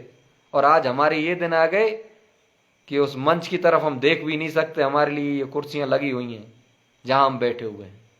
ये पीड़ा पहुंची थी उस कर्नल बैंसला जी के पास में, जो आसमान से ये सारी चीजें देख रहे थे, तुम्हारी हरकतें देख रहे थे। तुम्हें दंडित किया गया है उनके द्वारा। किसी सचिन पायलट साहब के, किसी और के सर पे ठीकड़ा मत फोड़िए। जो षड्यंत्र तुम 2018 से रचते चले आ रहे थे, उन षड्यंत्रों का पूरा घड़ा पुष्कर में फूटा था, उस पवित्र जगह पर फूटा था। और ऊपर से वो देखने वाले कर्नल बैंसला तुम्हें दंडित कर रहे हैं, तुम्हें दंड दे रहे हैं कि मिस्टर विजय बैंसला ये कर क्या रहे हैं यहां पे। जो युवा साथियों, मैं गिराने में विश्वास नहीं रखता। मैंने जिन लोगों के साथ में काम किया है, जिन लोगों ने मुझे शिक्षा दी है, जिन लोगों ने हाथ पकड़ कर मुझे यहां चलना सिखाया है, उन्होंने मुझे यही सिखाया है कि बुरे वक्त में साथ जरूर देना चाहिए, कमजोर वक्त में जरूर साथ देना चाहिए। यह पिक्चर क्या ट्रेलर था पुष्कर। अभी बहुत से षड्यंत्र बाकी हैं जो राजनीतिक पार्टियों के द्वारा रचे जाएंगे। और हो सकता है कि एक विजय बैंसला जी पुष्कर में पैदा हुए और वहीं उनका जो होना था वो हो गया। दूसरा कोई और विजय बैंसला हो जाए, कल किसी और के सर पे कंधे पे और टोपी रख दी जाए, बंदूक रख दी जाए और चला दी जाए। हम लोगों को एकजुट रहना है, हम लोगों को एकजुटता के साथ में काम करना है। एक बात और रह गई थी, जल्दबाजी में मैं हूं जो हाइपर होकर के भूल गया था। मुकदमा दर्ज हुआ है युवा साथियों के खिलाफ। मैं पुलिस में नौकरी की है मैंने, तो मैं जानता हूं इन सारी चीजों को। जब राजनीति से प्रेरित कोई चीजें होती हैं तो उसको पुलिस के सर पे पटक दिया जाता है। क्या पुलिस गाली खाए, पुलिस ही सारे काम करे। पुलिस ने प्रसंज्ञान लिया है, और प्रसंज्ञान ये लिया है कि कुछ हुड़दंगी, कुछ उत्पाती युवकों ने वहां पर ये कृत्य किया। अब मैं आपको बता देना चाहता हूं, 5 या 6 लोगों के खिलाफ मुकदमा हुआ है। गोपाल बस्सी, और नाम बता देता हूं आप लोगों को मैं। गोपाल बस्सी है अपना, अशोक है भोजपुर वाला जिनका 6 नंबर पर नाम जोड़ा गया है, अशोक मावई, और विक्की है, जगमाल है, गिरधारी है, सांवर लाल है। इन भाइयों के खिलाफ मुकदमा दर्ज हुआ है। और दर्ज क्यों हुआ है? क्योंकि उन्होंने सचिन पायलट जी के नारे लगाए, सचिन पायलट जी के जिंदाबाद के नारे लगाए। रही बात जूते चप्पलों वाली, तो जूते चप्पलों वाली जो बात थी, ये भावनाएं थी लोगों की, ये उनका जो उनको कोई रोक नहीं सकता। मैं क्या, बड़े से बड़ा नेता भी नहीं रोक सकता, या कोई और प्रशासन क्या, कोई भी इतनी भीड़ में कोई भी नियंत्रण नहीं कर सकता। लेकिन ये जूता चप्पल वाली जो चीजें हैं ये नहीं होनी चाहिए। और मैं बिल्कुल भी इस चीज के पक्ष में नहीं हूं। आपको विरोध करना है तो विरोध के हजारों तरीके हैं। ना तो ये मेरे लीडर हैं सचिन पायलट साहब, उनके दिमाग में ये चीजें हैं कि ऐसी बात, उनका तो ये है कि विरोध, अगर किसी का सपोर्ट नहीं कर सकते तो विरोध भी मत करिए, उनका तो यहां तक कहना है। लेकिन आवेग में, भावनाओं में जो समर्थक होते हैं वो ऐसा काम कर देते हैं। लेकिन ये जूते चप्पलों वाला जो काम है ये शोभा नहीं देता, ये नहीं करना चाहिए। विरोध के विभिन्न तरीके होते हैं और विरोध का समय भी होता है, उस समय पे हमें विरोध करना चाहिए। इन 6-7 लोगों के खिलाफ मुकदमा दर्ज हुआ है, अन्य लोगों में और भी नाम जुड़ सकते हैं। अब प्रसंज्ञान लेकर के पुलिस ने मुकदमा दर्ज किया है। एक काम करिए विजय बैंसला भाई, अब लोग इतने बेवकूफ नहीं रहे। सोशल मीडिया का जमाना है, फॉरवर्ड हैं बहुत लोग। मैं तो बहुत कम फॉरवर्ड हूं, मुझसे बहुत ज्यादा फॉरवर्ड युवा हैं, बहुत इंटेलिजेंट टीम है यूथ की। आप इस झांसे में नहीं आने वाले कि ये पुलिस ने मुकदमा दर्ज किया है। ये मुकदमा जो दर्ज करवाया है ना, ये भी एक षड्यंत्र ही है। आप क्या है, युवाओं को दबाना चाहते हैं, आप कमजोर करना चाहते हैं, डराना चाहते हैं, धमकाना चाहते हैं। गोपाल बस्सी बहुत गरीब परिवार से है। मैं उसके घर जाकर के आया हूं जब वो जेल में बंद थे, और त्योहार था उस टाइम, दीपावली का। मैं मिठाई देने गया था कि पहली मिठाई गोपाल बस्सी के घर वालों को दूं। बहुत उनके फादर से जब मेरी बात हुई थी तो उनके फादर ने ये कहा था, मैंने कहा आप इसको गोपाल को समझाया करो, ये भावनाओं में बह करके उल्टे सीधे काम कर देता है फालतू के, क्या जरूरत थी वहां ताला वाला तोड़ने की, ये करने की। तो उन्होंने ये कहा था कि ये हमसे ये कहता है साहब, ये उनके पिता के शब्द थे जो मैं आपको हूबहू सुना रहा हूं, गोपाल बस्सी के। उनके पिता ने ये कहा था कि गोपाल बस्सी हमसे ये कहता है कि मैं तुम्हारा बेटा नहीं हूं, मैं समाज का बेटा हूं। आप लोग मुझे भूल जाइए कि गोपाल बस्सी अब तुम्हारे किसी काम का है। मैं समाज के लिए जिया हूं और समाज के लिए ही मरूंगा। अब ऐसे युवा जो कर्नल बैंसला को अपना आदर्श मानते हैं और कर्नल बैंसला के पद चिन्हों पर चलकर समाज की सेवा करना चाहते हैं, उनके खिलाफ मुकदमे दर्ज हो रहे हैं। और गुर्जर समाज के जो लीडर हैं, जिन्होंने आरक्षण संघर्ष समिति नहीं, एमबीसी वर्ग की पगड़ी सर पे रख रखी है, जो मंत्री और संतरी बन रहे हैं अपने सरकार में, वो इन युवाओं के खिलाफ मुकदमा होता हुआ देख रहे हैं। अरे बड़ा दिल तो तब दिखाते, आप बड़ा दिल दिखाना चाहिए था आपको कि मेरे किसी भी युवा के खिलाफ मुकदमा दर्ज नहीं होना चाहिए। जो भी हुआ वो गलत था, लेकिन यह तरीका मैं कभी नहीं अपनाने दूंगा कि आप मुकदमा दर्ज करें, आप इनके खिलाफ ये कार्रवाई करें। और फिर आप ये बात कह भी कैसे सकते हैं, मेरी आंखों के सामने गोपाल बस्सी को आप गिरेबान पकड़ करके आगे लाख घसीटाया आपने है जो, और जैसे वो वीवीआईपी मंच से नीचे गिरा है तो आपके लोगों ने उसके पीछे लात मारी है, किसी ने घूंसे मारे हैं, देखा है मैंने आंखों से। और चांदना जी, आप मत पढ़िए, आप भी फंस रहे हैं इन चीजों में, आप मत फंसिए इन चीजों में, इन बातों में मत आइए। गोपाल बस्सी के साथ में जब धक्का मुक्की हो गई थी, खुद विजय बैंसला गिरेबान पकड़ के घसीट रहा था, तब लोग ज्यादा आक्रोशित हुए थे।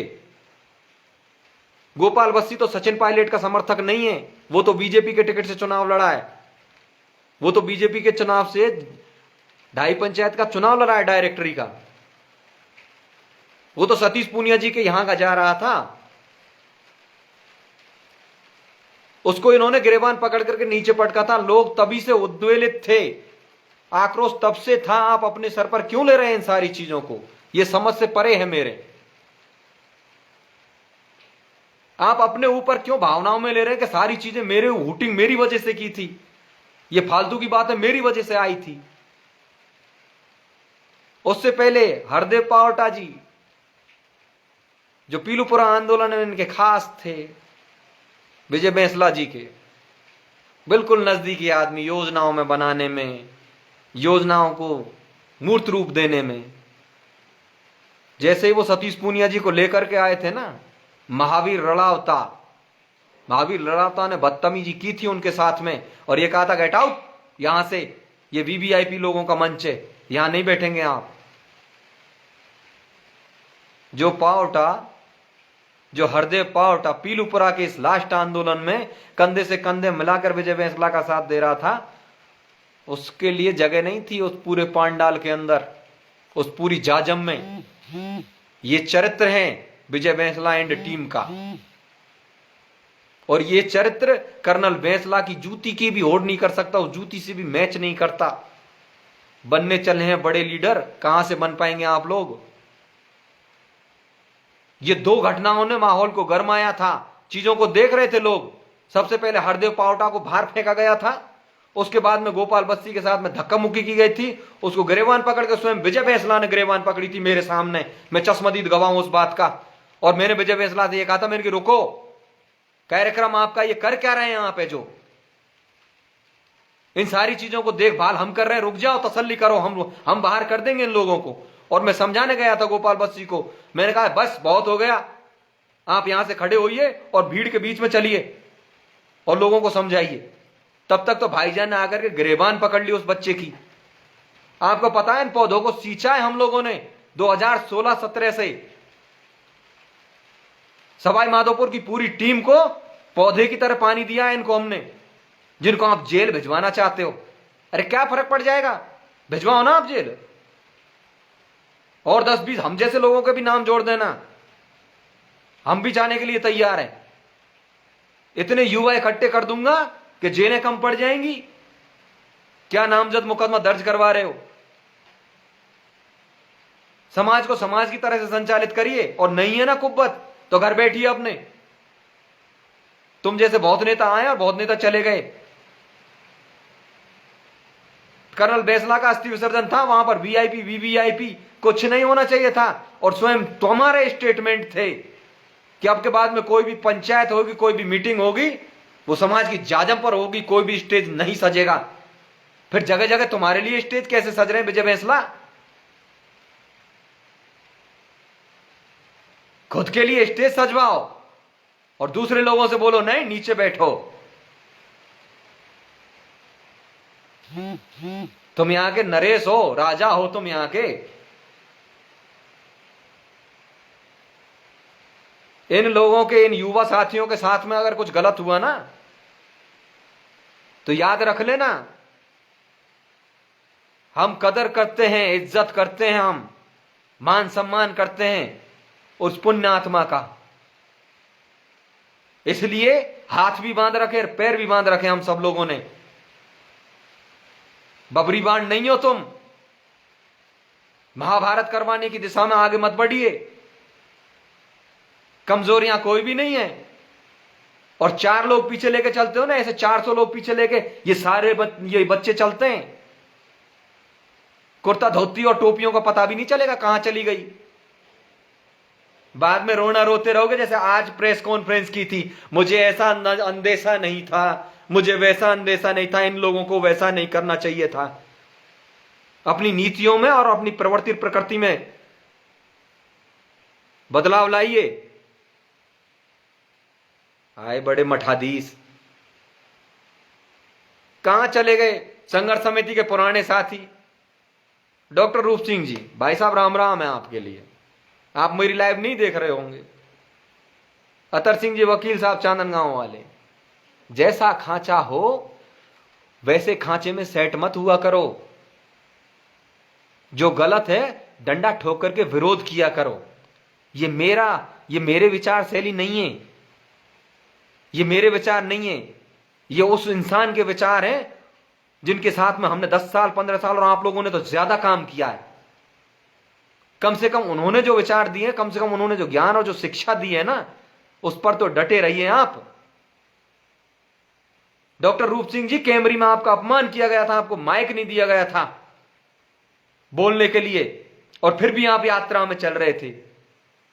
ये कौन से सांचे में ढल जाते हैं आप? और तभी ऐसे लोगों को बढ़ावा मिलता है। फिर ये तानाशाह हो जाते हैं, हमें रोकेगा कौन, हमें टोकेगा कौन।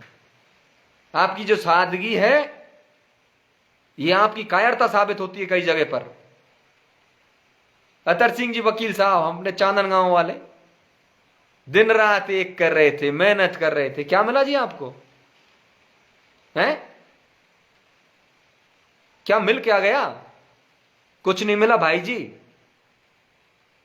जो आपने खोया है ना इस आरक्षण आंदोलन के अंदर, जो समय, जो जवानी आप लोगों ने खोई, आपने, मानदाता जी ने, ये और लोग तो सब रिटायरमेंट और पेंशनर थे, लेकिन आप लोग है ना जो 20-22 साल की उम्र में रिटायरमेंट हो गया था आपका, और अब आप फिर दोबारा से वहीं पर गलत चीज का विरोध नहीं कर रहे हो।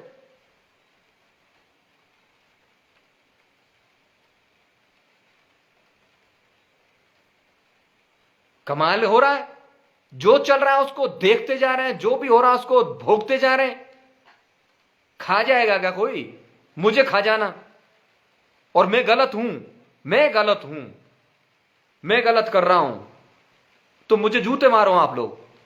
मेरे समाज के बड़े बुजुर्ग हैं, वो मुझे जूते मारो और ठीक करो मुझे कि कर क्या रहा है तू, जो तू गलत है। लेकिन पूरी जानकारी रख करो। हम लोगों को डांकी बना रखा है, हम लोगों को डाकू बना रखा है, क्योंकि हम सही बोलते हैं। सच्चाई सामने ले आते हैं और झुकते नहीं हैं। झुकता वो नहीं है जो सत्यता पे रहता है, और जो जितना ज्यादा रबड़ होता है ना, वो सारे चीजों में ढल जाता है, वो कभी सच हो नहीं सकता। तो जो झुकता नहीं है उसको लोग गलत मान लेते, बुरा मान लेते हैं। युवा साथियों, ये सारी लंबी कहानी खूब आप लोग जब से मेरे साथ में चर्चा में जुड़े हुए हैं, मैं आप लोगों से एक हाथ जोड़कर निवेदन कर देना चाहता हूं। कर्नल साहब चले गए, हम लोगों को बहुत सी चीजें दे करके गए हैं। वो जो इस पूरी यात्रा में एक चीज बहुत मिस की गई थी, और वो मिस इसलिए की गई थी क्योंकि वो उनका चरित्र था, इसलिए उसको मिस कर दिया गया था। कर्नल साहब ने good health and good education, अच्छी शिक्षा, अच्छा स्वास्थ्य, पढ़ी लिखी मां और कर्ज मुक्त समाज, इसके साथ में एक बात और भी कही थी। और उस बात के लिए मेरे साथ कर्नल बैंसला कई बार उच्च अधिकारियों से मिले भी थे, करौली में, करौली एसपी से, जो भी एसपी आए उससे मिले थे, और वो था नशा मुक्त समाज। अब जो यात्रा में चल रहे थे वो नशा मुक्त समाज की बात किस मुंह से करते? तो इस पंक्ति को ही उड़ा दिया गया। पूरी यात्रा में ये पंक्ति कहीं भी दिखाई नहीं दी। नशा मुक्त समाज, नशा मुक्त युवा, 4 लाइनों को जोड़ दिया, गुड हेल्थ, गुड एजुकेशन, कर्ज मुक्त समाज और पढ़ी लिखी मां, बस। उसके बाद ये जो था 5वां जो स्लोगन था वो था नशा मुक्त समाज। उसको वहां से हटा दिया गया था, उड़ा दिया गया था। इसलिए उड़ा दिया गया था क्योंकि ये लोग खुद दोषी हैं उस चीज के, जो इन पे खुद से रहा ही नहीं जाता है। शाम को जब तक तोड़ेंगे नहीं तब तक हटेंगे नहीं, और फिर तोड़ने के बाद रणनीति बनाते हैं। अब तोड़ने के बाद जो रणनीतियां बनेंगी वो तो ऐसी बनेंगी। मैं आप सब लोगों से निवेदन करना चाहता हूं, और मेरा ये हमेशा प्रयास रहा है, जिस टाइम 2018 में पंचायत हुई थी देवनारायण मंदिर पर, मलारना रेलवे स्टेशन पर पहुंचने से पहले पूरी संघर्ष समिति नाराज थी। उन सारे लोगों को इकट्ठा करके, अभी उनमें से 2 हमारे पुण्यात्मा है नहीं है, कैप्टन हरप्रसाद जी तंवर साहब और गुरुजी सीसराम जी, लेकिन एक आदमी है और वो है हमारे जगराम दंत साहब। उन सब लोगों से बात करके मैंने ये कहा था, मैंने कि हम कर्नल साहब के मंच को नहीं छोड़ सकते। हमें किसी ने न्योता नहीं दिया, हमें किसी ने बात तक नहीं की कि मलारना पे पहले हमारी देवनारायण पे जो पंचायत है वहां पर आपको पहुंचना है। तो इन सीनियर लोगों ने मेरे से कहा था हमको बुलाया ही नहीं है। तो मैंने कहा नहीं बुलाया, हमारा लीडर जहां पहुंच गया हमें वहां पहुंचना चाहिए। और मैं इन सब लोगों को इकट्ठा करके उस देवनारायण मंदिर पर जहां पंचायत हुई थी, पंचायत के बाद में मलाना ट्रैक की तरफ हमने प्रस्थान किया था, उस मंच पर हम लोग पहुंचे थे। और उस मंच पर उस दिन गोपाल बस्सी रोया था। हम लोग मीडिया में इतना ज्यादा वो नहीं थे। और मैंने कर्नल साहब से, मेरा उद्बोधन मुझे आज भी याद है, मैंने कर्नल बैंसला से ये कहा था कि कर्नल साहब मुझे 2007 और 8 वाला कर्नल साहब चाहिए। कर्नल बैंसला वही होना चाहिए जो 2007 और 8 का है। ये समाज आज भी उसी 2007-8 वाला है। आप तैयार रहिए, ये समाज आपके लिए मरने मारने के लिए तैयार है। ये सारी चीजें छुपा दी गई। हमारा शुरू से काम यही रहा समाज जोड़ने का।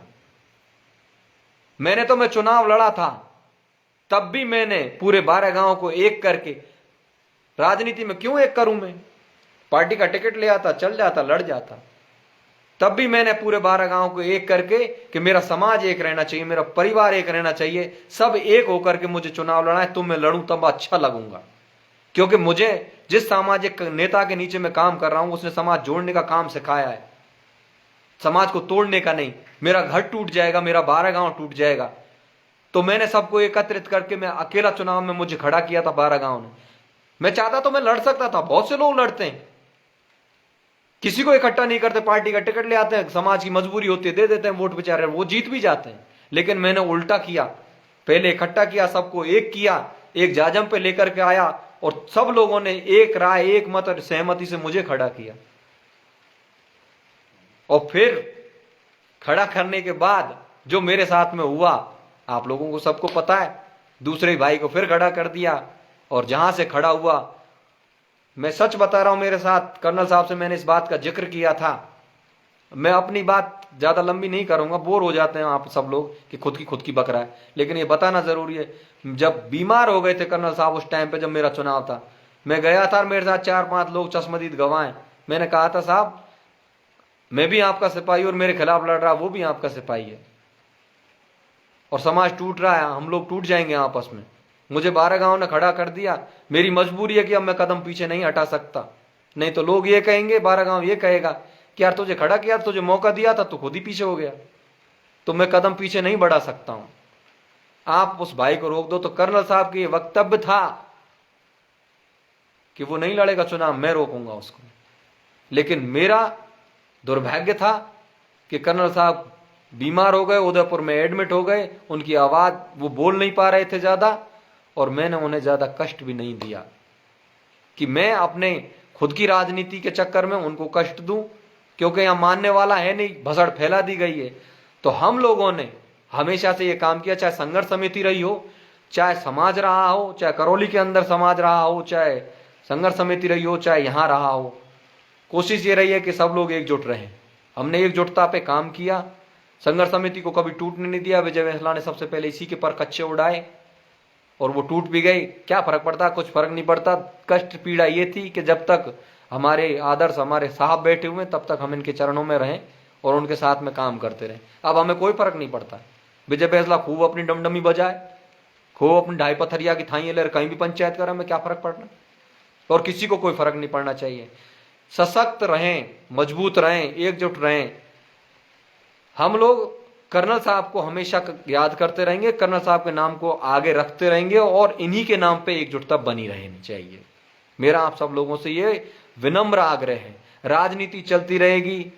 विजय बैंसला अगर अब इसी पटरी पे चलते रहे, क्योंकि उसके उनकी खुद की लाइन नहीं है, उन्हें खुद को आगे नहीं बढ़ाना, उन्हें तो पायलट साहब को कमजोर करना है, गुजर नेताओं को कमजोर करना है।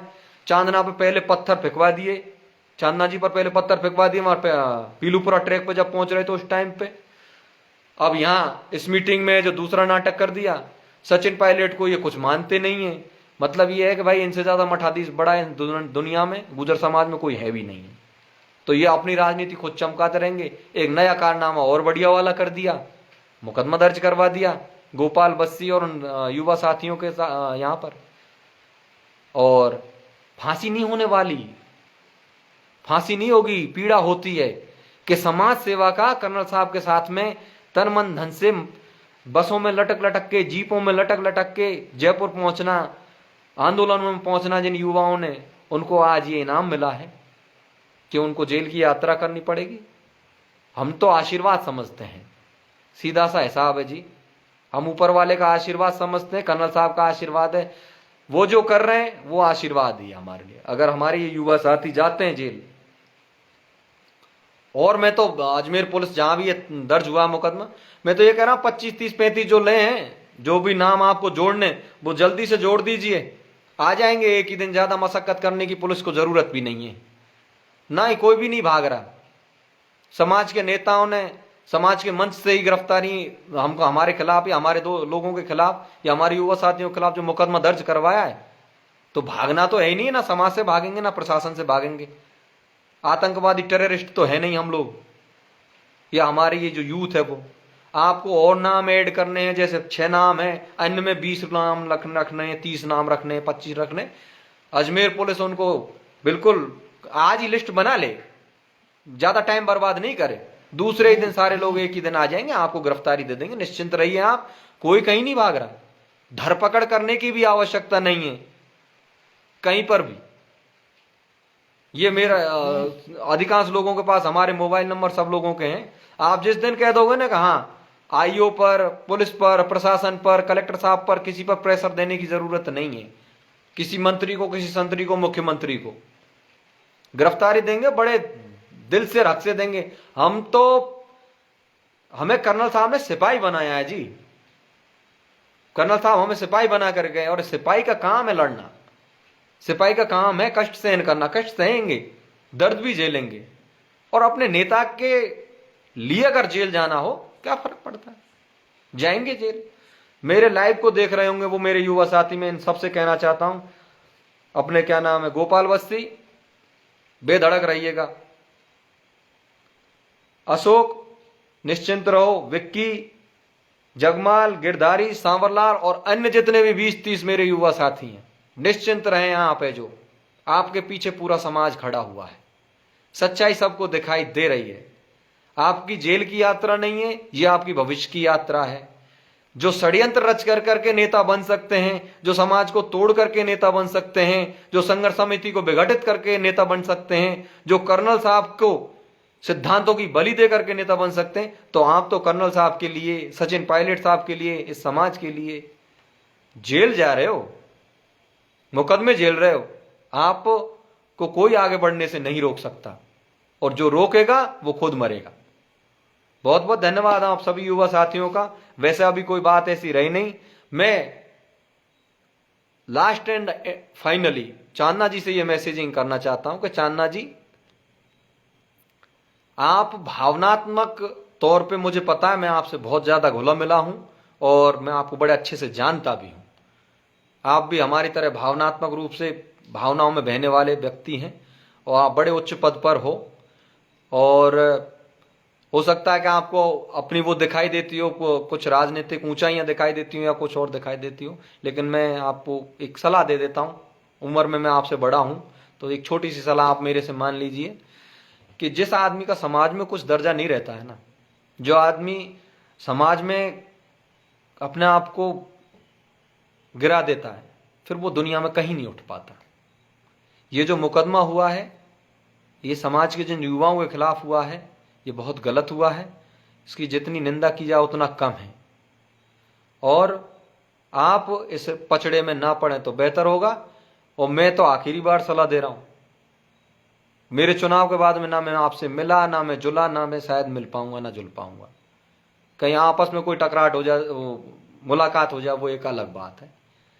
और साफ साफ दोस्तों, अपना तो सीधा सा फंडा है, सचिन पायलट जी के समर्थक हैं, सचिन पायलट जी के साथ हैं, कर्नल बैंसला के अनुयायी आजीवन रहेंगे। विजय बैंसला एंड टीम और कोई जितना भी धुआं धपेड़ा जो भी हो, वो दूर करने की कोशिश कर ले, यहां से कोई नहीं निकाल सकता कर्नल बैंसला जी को है जो। और उनका आशीर्वाद सदैव मेरे ऊपर रहा है और हमेशा रहेगा। क्योंकि चांदना जी के लिए सलाह इसलिए दे रहा हूं कि चांदना जी से मेरे संबंध रहे हैं, चांदना जी से मेरे दुआ सलाम अच्छे हैं, इसलिए सलाह दे रहा हूं। माने तो ठीक भैया, नहीं माने तो ठीक। सचिन पायलट, और एक बात और, जेल चलेंगे साथियों 100%। नाम और ऐड कर लेने दो, हमारा नाम आता है तो हम भी चलेंगे, कोई फर्क नहीं पड़ता, कर लें तो बढ़िया है। और जितने भी और हैं 10, 20, 30 सब लोग चलेंगे, और बिल्कुल इत्मीनान के साथ में चलेंगे सारे के सारे। डरने की, भय करने की जरूरत ही नहीं है। अब जब रणभूमि में उतर ही गए तो गर्दन कटाने से डरना कैसा। उतर तो हम लोग गए ही हैं, चीजों को आप लोगों को सब कुछ क्लियर कर दिया है। और एक बात और, डंडा ठोक करके सीधी सट और खरी खट बात की है आज तक। कर्नल बैंसला साहब के साथ में भी रहे हैं ना, तो उनसे भी सीधी ही बात करते थे और उनको बड़ा अच्छा लगता था। मुझसे वो ये कहते थे, खरी खरी बढ़िया कह देता है तू है जो। बहुत लोगों को चुभता होगा। मैंने कहा साहब आपको तो बुरा नहीं लग जाता है? मैं हाथ जोड़ करके उनसे कहता कि नहीं नहीं, बुरा नहीं लगता, ठीक लगता है। और अब प्यार प्रेम की और स्नेह की बात बताता हूं आपको, अपनी तरफ से ही बता देता हूं। ये जो अस्थि कलश विसर्जन की जो यात्रा है, उससे पहले कर्नल साहब के साथ में कौन कितने रहे, क्या किया, आपको बताता चलूं। सन 2015 में सबसे पहले अगर कर्नल साहब का जन्मदिन किसी ने मनाना शुरू किया तो वो मैं था। आपको मैं वो अखबार की कटिंग दिखा देता हूं। गुर्जर एकता दिवस के रूप में हमने कर्नल बैंसला जी का जन्मदिन मनाया। विजय बैंसला जी, हमने विजय बैंसला जी के, कर्नल बैंसला जी के परिवार को आज तक बर्थडे मनाते कर्नल साहब का नहीं देखा। अब मनाना 2015 में सबसे पहले हमने बर्थडे मनाना शुरू किया, डंके की चोट पे कह सकते हैं। और कर्नल साहब इस बात से इस कदर खुश थे कि पहली बार उन्होंने अगर सार्वजनिक तौर पर किसी का बर्थडे मनाया था तो वो मेरा था। स्वयं करौली आकर के उन्होंने मेरा केक काटा और केक काट करके बर्थडे विश किया था। मेरा जो उनसे अंतरात्मा का जो लगाव है वो सब जग जाहिर है और वो क्लियर है सबसे पहले। और 3 चीजें जो मेरे जीवन में सबसे बड़ी हैं। कर्नल बैंसला साहब का जन्मदिन सबसे पहले मैंने मनवाना शुरू किया, फिर खूब सारे जन्मदिन मने और टीम ने खूब मनाए।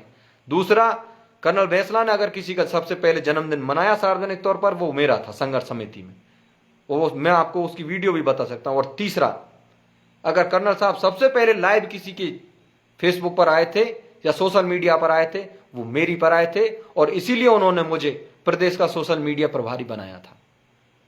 अब इतनी चीजें जब उस आदमी ने मुझे दी थी और हाथ पकड़ के चलना सिखाया था, अब ये लोग मुझे उनसे दूर करना चाहते हैं या मुझे उनसे अलग करना चाहते हैं, उनकी विचार शैली से अलग करना चाहते हैं, लोगों में ईर्ष्या द्वेष और भावना भर करके ये गलत चीजें मढ़ना चाहते हैं।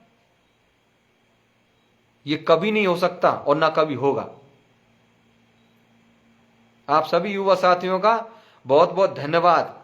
कर्नल साहब चले गए, उनके विचार, उनके बताए हुए रास्ते पर हम सब लोग चलेंगे और आगे समाज को एकजुट हम सब मिलजुल करके रखेंगे। और एक दूसरी चीज, राजनीतिक तौर पे आज पूरा सर्व समाज सचिन पायलट जी को बहुत पसंद करता है, लाइक करता है। उन्होंने जो मेहनत की है, उन्होंने जो तपस्या की है, उनका सानी कोई नहीं है। सैद्धांतिक जैसी वो राजनीति करते हैं, ऐसी राजनीति आज के टाइम में कहीं देखने को नहीं मिलती। इसलिए आप सभी युवा साथियों से, सर्व समाज के जितने भी मेरे भाई हैं, उनको सबको जोड़िए। हमारे सभी समाजों में यार दोस्त हैं, मित्र हैं, उठते हैं बैठते हैं, सबको जोड़िए और पायलट साहब का साथ दीजिए। सचिन पायलट साहब के साथ रहिए। हो हुड़दंग की मैं आप लोगों से फिर एक बार पुनः हाथ जोड़कर निवेदन कर देता हूं कि अपमान किसी का मत कीजिए, हो हुड़दंग किसी के साथ में मत कीजिए। लोकतंत्र में बात कई तरीके से रखी जाती है, आप रखना सीखिए। आपको उकसाने वाले लोग बहुत होंगे, वो उकसाएंगे भी और गलत मैसेजिंग भी करेंगे। एक बात और है, सचिन पायलट मुख्यमंत्री बने या ना बने, हमें इससे कोई लेना देना नहीं है। सचिन पायलट जी मुख्यमंत्री बने या ना बने, हमें इससे कुछ लेना देना नहीं है। कर्नल बैंसला साहब ने जब यह आरक्षण आंदोलन शुरू किया था, तब सब लोग साथ में लगे थे। बीच में एक ऐसा ठहराव आया था जब हम साहब के साथ में जुड़े थे, तो बीच में क्योंकि नौकरी थी हमारी पुलिस में, तो पुलिस की जब नौकरी छूट गई तो उसके बाद में हम कर्नल साहब से जुड़े थे। तो जब जुड़े तो वो दौर एक ऐसा दौर था कि लोग कर्नल साहब से जुड़ना नहीं चाह रहे थे, दूर होते चले गए थे बहुत सी, क्योंकि आरक्षण मिला नहीं था। 72-73 भाइयों की शहादत हो चुकी थी। तो दौर ऐसा भी आता है कि नीचे आता है, लेकिन उस दौर में अगर हम साथ छोड़ देते हैं तो फिर अच्छा दौर कभी नहीं आता। जब हम 15 साल कर्नल साहब के साथ दे सकते हैं कर्नल साहब का, तो 15 साल सचिन पायलट साहब का साथ दे लेते हैं, क्या फर्क पड़ता है। आज मुख्यमंत्री बने तो ठीक, कल मुख्यमंत्री बने तो ठीक, नहीं बने तो ठीक, क्योंकि जो इतना बड़ा लीडर है, राष्ट्रीय स्तर का नेता है, उसने भी कुछ अच्छी सोच रखी होगी अपने लिए। और अगर सोच रखी होगी तो उसकी सोच अच्छी है तो उसके साथ चलने में हमें दिक्कत कहां है। तो युवा साथियों, आपको भ्रमित करने के लिए तरह तरह के हथकंडे अपनाए जाएंगे, लोग तरह तरह की बातें करेंगे। कर्नल साहब को सचिन पायलट साहब का एंटी बताया जाएगा और सचिन पायलट को कर्नल साहब का एंटी बताएंगे। ये बताने वाली चीजें, कर्नल साहब कतई सचिन पायलट साहब के एंटी नहीं थे। विजय बैंसला जी ने आकर के सारा गुड़ गोबर एक किया, रायता फैलाया है। इसको बड़ा नेता बनने की ज्यादा वो थी। ये सचिन पायलट जी को कुछ नहीं समझता था, ये ज्यादा बड़ा नेता बनना चाहता था। इसके साथ 3-4 साल पहले और भी थे जो बोलते थे कि आप सबसे ज्यादा पढ़े लिखे हो, सचिन पायलट तो आपके सामने कुछ नहीं है। इसके दिमाग में यही भर गया और तब से लेकर के आज तक भरा हुआ ही है। और भैया एक बात और, ये भारतीय जनता पार्टी अगर विजय बैंसला जी को सीएम प्रोजेक्ट कर दे, विजय बैंसला जी को प्रदेश अध्यक्ष बना दे, तो हम तो भैया तेरे संग लग लें। तू अगर ये सोचे कि हम तो तेरा विरोध करें या तेरे लिए गलत बातें बोलें, तो दादा हम तो तेरे साथ में हो जाएं, बोल। पर इतना बड़ा समाज है, जो समाज लठ लेकर चल रहा है, ये 15 साल के अंदर जो हमारे समाज ने, कर्नल साहब ने जो दिया है ना, वो दुनिया में किसी ने नहीं दिया। 15 साल में जो नीचे से उभर के जो समाज फ्रंट पे आया है ना, इसका बड़ा दुख है। बहुत से लोगों को यही है कि तोड़ो, और नहीं तो बहुत आगे चले गए। और ये मेरे समाज के जो जयचंद है ना, उन लोगों को भरा हुआ है। तो जो लोग राजनीति में आगे बढ़कर आ रहे हैं, उन लोगों को भी तोड़ने का काम चल रहा है, उन लोगों को भी उल्टा सीधा पटकने की व्यवस्थाएं चल रही हैं। और अगर आपको आगे बढ़ना, बढ़िए आगे आप, लेकिन दादा, हमारे तुम्हारे अब तक के ही राम राम थे और राम राम ही रहेंगे। हम आपके अनुयायी कभी नहीं हो सकते, हम आपके साथ में कभी काम नहीं कर सकते। हाँ, अगर आप राजनीतिक ऊंचाइयों पर पहुंचे, पार्टियां आपको प्रदेश अध्यक्ष बनाएं, आपको मुख्यमंत्री बनाएं, और आपको सहयोग अगर हमारा चाहिएगा, तो हम चाहे आपके कितने भी विरोध में हो, हम आपका सहयोग जरूर करेंगे विजय बैंसला। हम इतने निकृष्ट और निम्न कोटि की सोच वाले लोग नहीं हैं कि आपको गिराएं। लेकिन आप अगर सचिन पायलट को गिराएंगे, या आप किसी भी बढ़ते हुए गोपाल बस्सी को गिराएंगे, या आप किसी और छोटे भाई को गिराएंगे, तो ये अब हम नहीं होने देंगे। अब तक हमने मर्यादाओं का पूरा पालन किया था, आपका कभी विरोध नहीं किया था, आपको सर्वमान्य नेता के तौर पर स्थापित करने के लिए भी हमने कई बार स्टेटमेंट दिए हैं।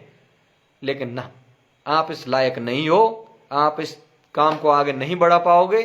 अगर आपको चुनाव लड़ना, आप चुनाव लड़िए, एमएलए बनिए, खूब उस पर क्षेत्र की आप जिस क्षेत्र से आप लड़ो, उस क्षेत्र की आप आराम से सेवा कीजिए। अगर आप हो जाए तो ठीक है, नहीं जनता आपको जो भी आईना दिखाना होगा उसको दिखा देगी। पुष्कर में एक बात तय हो गई। जाते जाते आप लोगों को मैं एक बात और बताता चलूं कि बहुत से लोगों को बड़ी बेचैनी हो रही है। बहुत से लोगों को दिमाग में हमेशा यही बात चलती रहती है, अरे समाज की थू थू करवा दी, अरे समाज का ये करवा दिया, अरे समाज का वो करवा दिया। गलत, ये सोच ही गलत है आप लोगों की। पुष्कर में जगत पिता परमात्मा ब्रह्मा जी ने, कर्नल बैंसला जी ने समाज को राजनीतिक तौर पे एकजुटता जो दिखानी थी वो दिखा दी, और ये तय कर दिया कि चाहे कितने भी षड्यंत्र करने वाले हों, कितने भी तोड़ने वाले हों, ये समाज एकजुटता के साथ में सचिन पायलट के साथ है। ये बात जो निकल करके आई है, ये पुष्कर से ही निकली है। हमारी जो एक राजनीतिक एकता, जिसको ये छत विक्षत भारतीय जनता पार्टी सोच रही थी, बीजेपी वाले सोच रहे थे कि विजय बैंसला आधे धड़े को गुजरों को इधर ले जाएगा, उनको उधर ले जाएगा, और विजय बैंसला को देंगे क्या, एक टिकट दे देंगे, एमएलए बना करके छोड़ देंगे। तो वो मंसूबे पूरी तरह से फेल हो गए। इधर कांग्रेस के अंदर ही जो धड़े बने हुए हैं, समझ से बाहर तो एक बात चली जाती है। सचिन पायलट जी कांग्रेस में है, सचिन पायलट जी के जब नारे लगते हैं तो सबसे ज्यादा पेट में दर्द ही कांग्रेसियों को होता है। अब ये कांग्रेस को मजबूत कर रहे हैं या कांग्रेस का बेड़ा गर्क कर रहे हैं? अगर ये लोग पार्टी को मजबूत करना चाहते हैं तो इन्हें सचिन पायलट के नारों से ऐतराज ही नहीं होना चाहिए। इनको तो खुश होना चाहिए कि एक मास लीडर ऐसा भी है जो राजस्थान के अंदर कांग्रेस को जिंदा करके बैठा हुआ है। वरना कहीं भी कांग्रेस के नारे नहीं दिखाई देते अब प्रदेश के अंदर। और मैं नहीं कहता, ये मैं नहीं कह रहा, पूरा प्रदेश कहता है, सर्व समाज 3600 कौम की जनता कहती है कि अगर सचिन पायलट नहीं आए, सचिन पायलट को मुख्यमंत्री नहीं बनाया गया, तो अगली बार कांग्रेस पार्टी का तंबूरा और पीपा दोनों बजेंगे। पहले तो 21 पे तो पहुंच गई थी, अब की बार 11 पे रह जाएगी। तो जब पार्टी को ही मजबूत करना है तो सचिन पायलट के नारों को भी इन लोगों को इतनी गंभीरता से, इतने उससे नहीं लेना चाहिए। लेकिन सबसे ज्यादा दर्द जो होता है पेट में, वो कांग्रेस पार्टी के लोगों को होता है। सचिन पायलट जिंदाबाद के नारे लगेंगे, मुकदमे दर्ज करवा दो। बाबूलाल नागर जी कह रहे 2 ही नारे लगेंगे इस प्रदेश के अंदर, राजीव गांधी जी अमर रहे और अशोक गहलोत जी जिंदाबाद। भाई अशोक गहलोत जी भी जिंदाबाद है, राजीव गांधी भी अमर है, कोई दिक्कत नहीं है, नारे लगाने में क्या फर्क। लेकिन सचिन पायलट जिंदाबाद लगाने से आपको पेट में दर्द क्यों हो रहा है? हो तो पार्टी मजबूत रही है, हो तो आपकी सरकार मजबूत रही है, लेकिन सबसे ज्यादा दर्द इन्हीं को हो रहा है। ऐसी ही डामाडोल की स्थिति राजनीति में भी है, समाज में भी है। लेकिन मेरे समाज का जो युवा है वो बहुत जागरूक और समझदार हो चुका है। षड्यंत्रों को, प्रपंचों को, छलों को, सबको समझ चुका है। कौन किस तरह की व्यवस्था कर रहा है, कौन किस दिशा में जा रहा है, कौन क्या कर रहा है। आप झूठ का सहारा लेकर के किसी चीज को ज्यादा दिन तक ढो नहीं सकते, लोगों को ज्यादा दिन तक बेवकूफ नहीं बना सकते। सच्चाई एक ना एक दिन सबके सामने आती है। धैर्य का परिचय दें दोस्तों, और अच्छे से और पूरी व्यवस्था के साथ में मैं तो आप सब लोगों से हाथ जोड़ करके निवेदन करना चाहता हूं, खास करके जो 30 साल से नीचे के युवा हैं, अंडर 30 के जो यूथ है, वो इन राजनीतिक और ये फालतू की जो सामाजिक, मैं तो सामाजिक और राजनीतिक दोनों बातों की कह रहा हूं, इन दोनों से दूर रह करके आप अपनी शिक्षा की तरफ, आप अपनी स्टडी कंपटीशन की तैयारी में ध्यान दें दादाओ, जो इस समाज का भला हो सके। और ये जो 75 करता जो घूम रहा है ना, मैं आपको एन ईमानदारी के साथ में एक बात बता रहा हूं जो प्रैक्टिकली हमने देखी है। मेरे करौली विधानसभा में 12 गांव के अंदर एक भी आरएएस नहीं है और रिजर्वेशन हमारा चल ही रहा है। एक भी सब इंस्पेक्टर नहीं है राजस्थान पुलिस के अंदर। ये मैं आपको, और क्यों नहीं है उसके पीछे रीजन बताता हूं।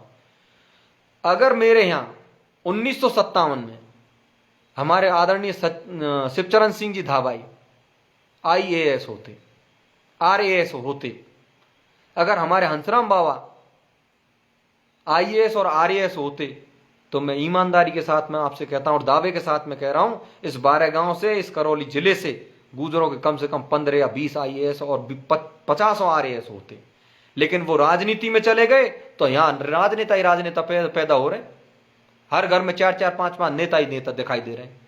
अब ये महाराज 75, अरे नेता बनाने के लिए काम नहीं किया कर्नल बैंसला ने। ब्यूरोक्रेसी में कैसे भागीदारी निभाई जाए, शिक्षा के लिए इसीलिए जोर दे रहे थे वो कि शिक्षा को बढ़ावा दें, स्वास्थ्य की तरफ बढ़ावा दें। तो 30 साल के युवाओं से हाथ जोड़ करके प्रार्थना, एक बड़े भाई होने के नाते, कि आप लोग कर्नल साहब के सपने को पूरा करने के लिए आप लोग उस चीज की तरफ लगिए। हम लोग लगे हुए हैं समाज सेवा में, हम लोग लगे हुए हैं राजनीति में। 30 साल के ऊपर का जो युवा वो खूब समाज सेवा करे, खूब राजनीति करे, कोई फर्क नहीं पड़ता, किसी भी पार्टी में करे, किसी भी दल में जाए, किस पूरे दल बल के साथ में करे और नेता बने, आगे बढ़े, एमएलए बने, एमपी बने, कोई दिक्कत नहीं है। लेकिन 30 साल के भाइयों से निवेदन है, 30 साल से नीचे वालों से, कि वो सिर्फ और सिर्फ पढ़ाई पे, कंपटीशन पे ध्यान दें और समाज को आगे ले जाने का काम करें। कर्मचारियों से जो अब आज की तारीख में हमारे जो समाज के जो कर्मचारी गण हैं, उनसे भी निवेदन है कि आप जो ये युवा हैं 30 साल से नीचे वाले, इनको एक दिशा दें, इनको उन मार्गों को बताएं, उन रास्तों को बताएं, उन योजनाओं को बताएं जिससे ये तरक्की कर सकें और आगे बढ़ सकें। बहुत बहुत धन्यवाद आप सब लोगों को, काफ़ी देर से जुड़ रहे हैं और आप लोगों का बहुत समय लिया, आप लोगों ने मुझे सुना, मेरी बातों को बहुत ध्यान दिया और आप मेरी बातों को चिंतन मनन करके और विचार करिएगा कि कौन आदमी ठीक है, कौन आदमी ठीक नहीं है, कौन किस दिशा में जा रहा है, कौन किस दिशा में लेकर के जा रहा है, कहाँ ले जाएगा, कहाँ नहीं ले जाएगा। समाज किसी भी सामाजिक स्तर हो, आर्थिक स्तर हो, राजनीतिक स्तर हो, सांस्कृतिक स्तर हो, उस पर कमजोर नहीं पड़ना चाहिए। जिसकी जहां जैसी भागीदारी है वो भागीदारी निभाए। धूर्त, चालाक, पाखंडी, छल प्रपंची, षड्यंत्रकारी जो लोग हैं उनसे बचें और दिन दूनी रात चौगनी तरक्की करें आप लोग सब। कर्नल बैंसला अमर रहें, हरप्रसाद जी अमर रहें, शीशराम गुरु जी अमर रहें। आप सब लोगों का बहुत बहुत धन्यवाद। राम राम साहब।